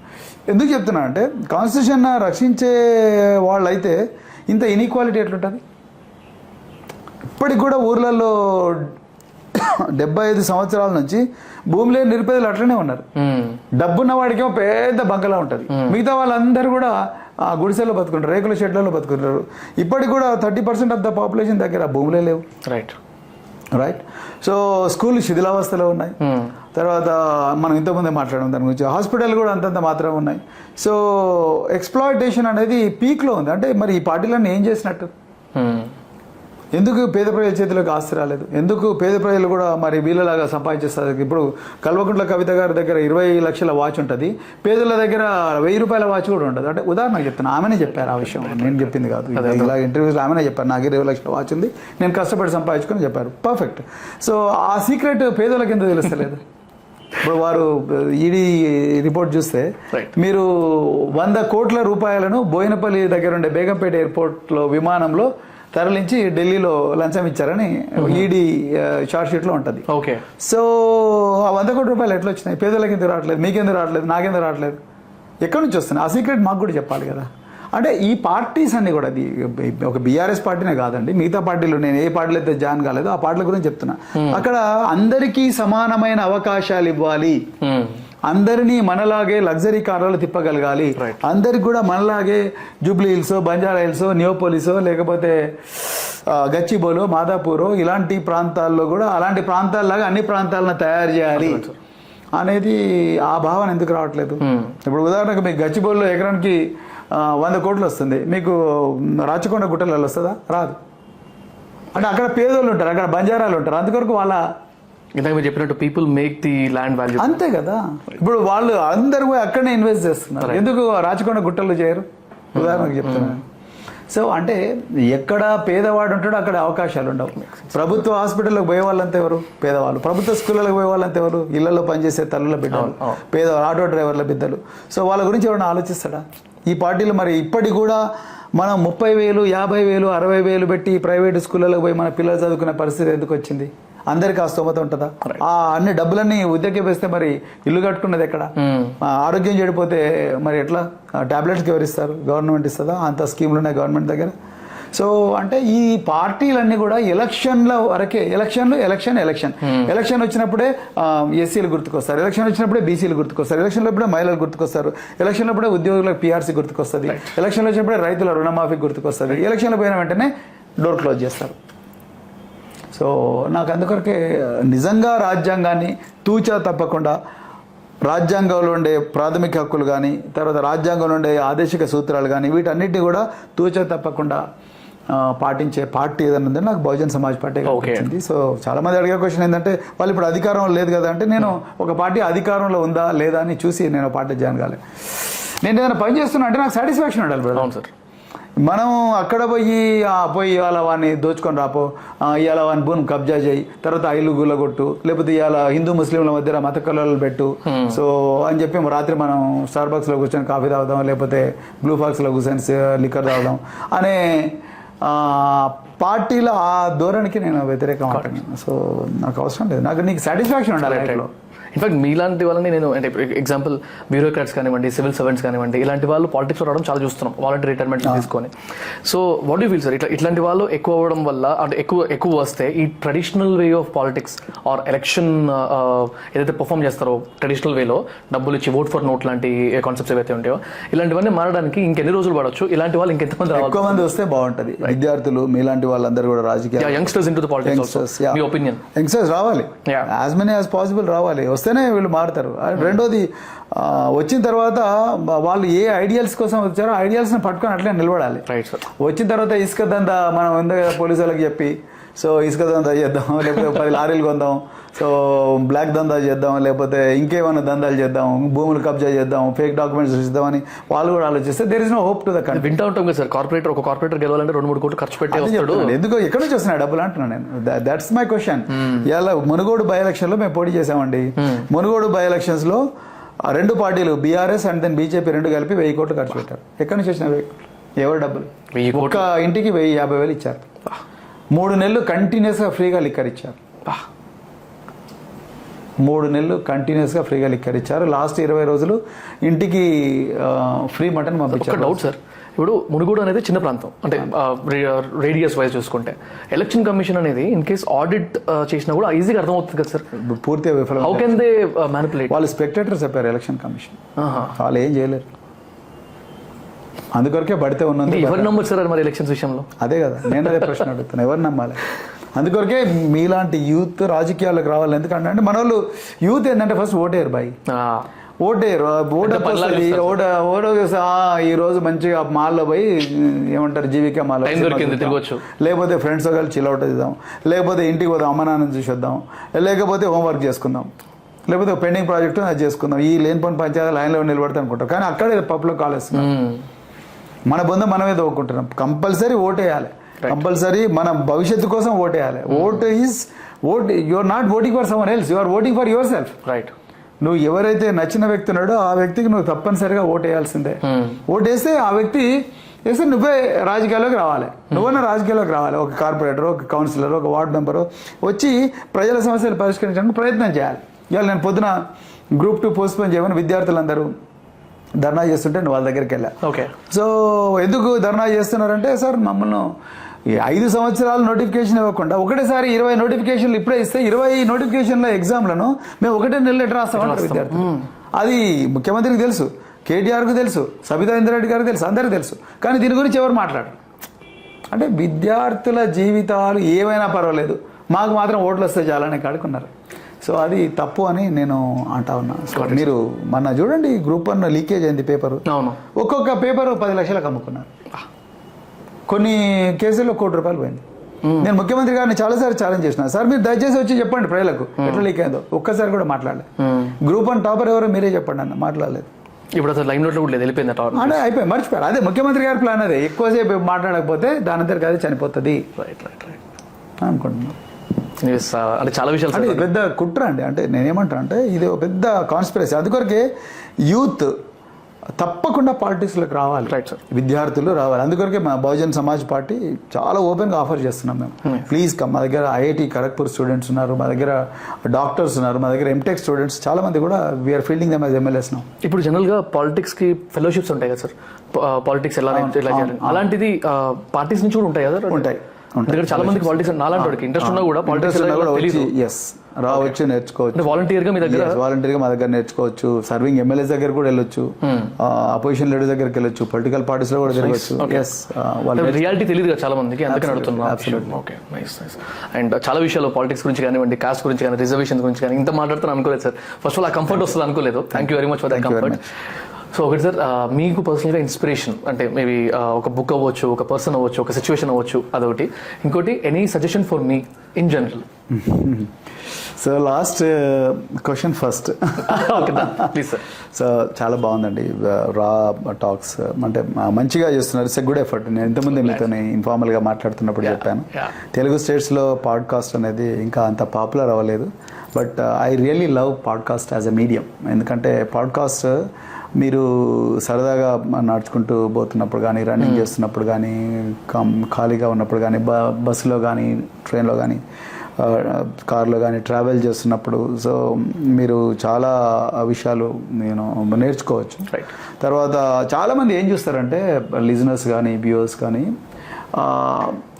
వాళ్ళకి తెలియదు ఏదైనా కొత్త విషయం తెలుస్తుందా, ఇతను మనం చేయలేకపోతున్నాం ఇంకెవరైనా చేసిండ్రా ఇట్లా ప్రపంచంలో అనేది తెలుసుకోవాలని ప్రయత్నం చేస్తుంటారు. సో మీరు అలాంటి పర్సనాలిటీస్, వాళ్ళు శానిటేషన్ వర్కర్ అయినా కావచ్చు, లేకపోతే వాళ్ళ లైఫ్స్లో ఉండే మా స్ట్రగుల్ కానీ, లేకపోతే గవర్నమెంట్ ఎంప్లాయీస్ కానీ, లేకపోతే స్టూడెంట్స్ కానీ, తర్వాత నాట్ జస్ట్ సెలబ్రిటీస్, యూనో సినిమాలో యాక్ట్ చేసినందుకే ఒక్కరు సెలబ్రిటీ కాదు, యూనో స్పోర్ట్స్ పర్సన్స్, అలాంటి వాళ్ళే కాకుండా even normal day to day లైఫ్లో కూడా మనకు చాలా మంది అవుట్ స్టాండింగ్ పీపుల్ కనిపిస్తారు. Like you know people who work in మార్చరీస్.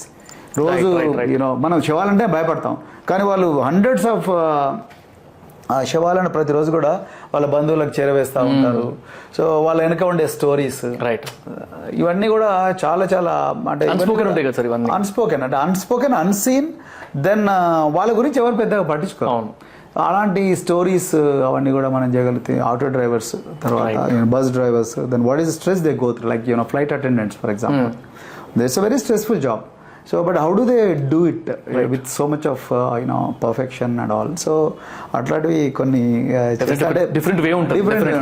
ఇప్పుడు మనం ఇంటర్వ్యూ అంటేనే ఓన్లీ సెలబ్రిటీ అనే కాకుండా మేము మా స్కూల్స్లో ఉన్నప్పుడు మేము ఏం చేసామంటే గ్రాండ్ పేరెంట్స్ని తీసుకొచ్చేవాళ్ళం. ఓకే, తీసుకొచ్చి because they are the live link of 10 generations, not 10 generations, 2 to 3 generations behind. So, and then 2 to 3 generations ahead. Best story tellers వాళ్ళందరూ వాళ్ళ బాధలు ఏంటి అవన్నీ కూడా మా స్కూల్లో ఎవ్రీ థర్డ్ సాటర్డే పెట్టేవాళ్ళం అనమాట. సో అది చాలా బాగుండేది. So please do it with definitely sir. Definitely, I'll note it down very soon. I'll start that. Yeah, please do it. So doctors very important. Like the nurses. So వాళ్ళు doctors చూడలేని విషయాలు వాళ్ళు రోజు మన doctors అట్లా వచ్చి చూసి వెళ్ళిపోతారు. But nurses are the people who care for you really. So వాళ్ళు ఎంతో మందిని చూస్తారు. The people who are on the last స్టేజెస్లో, లాస్ట్ స్టేజ్లో ఉండే వాళ్ళను చూస్తుంటారు. వాళ్ళు అడుగుతారు మీకు ఏం కావాలి ఏంటి మీకు, వాళ్ళు రోజు వాళ్ళు చెప్పేదంతా వింటుంటారు నర్సెస్. సో వినే వాళ్ళందరి స్టోరీస్ నర్సెస్ దగ్గర ఉంటాయి. సో వాళ్ళ లైవ్ ఎక్స్పీరియన్సెస్ అట్లాంటివి పెడితే చాలా బాగా తప్పకుండా సో ఇంకా మెచ్యూర్ అవుతుంది తప్పకుండా. Otherwise you're doing great. Thank you very much sir. First thing వచ్చేసి ఇన్స్పిరేషన్ అంటూ పెద్దగా ఏమీ లేదు, కానీ I'm habit reader of books. నేను చాలా బుక్స్ చదువుతుంటాను. I have a personal library, దాన్ని ఎక్కడున్నా చదువుతాను. సో నేను ఇప్పటికీ మర్చిపోలేని బుక్ వచ్చేసి man search for meaning. So man search for meaning, okay. So one of the best books I have ever read. So చాలా ఇన్స్పైరింగ్గా ఉంటుంది. సో మీరు 2 సార్లు చదివినా చదవాలనిపిస్తుంది. సో చాలా మంచి బుక్. అట్లనే మీకు పాత రోజుల్లో అయితే Spartacus is another very good. Spartacus written by Howard fast is another great book which every one should read. Okay. So అట్లా చాలా బుక్స్, నేను ఆటోబయోగ్రఫీ ఆఫ్ మాల్కమ్ ఎక్స్, అట్లా నేను చాలా బుక్స్ చదివాను. సో ఇన్స్పైరింగ్ పర్సనాలిటీ నిజ జీవితంలో ఎవరు అనే దానికన్నా కూడా మనం బుక్స్ నుంచి వచ్చిన కలెక్టివ్ నాలెడ్జ్ను చూసి చేయడం అనేది నా I get inspiration from the books basic. Okay, done, noted. ఒక 2 సజెషన్స్ వచ్చేసి చూడండి. And thank you very much sir for your time. Definitely మీ బిజీ స్కెడ్యూల్లో కూడా నాకు 3-4 టైమ్స్ రిక్వెస్ట్లో లాస్ట్కి అయితే కుదిరింది. ఇంకా చాలా ఉండొచ్చు. I definitely try to reach out again. ఇంకొక పాడ్కాస్ట్ అవసరం అయితే definitely you have to please consider my request. Thank you very much sir. Really thank you. Thank you.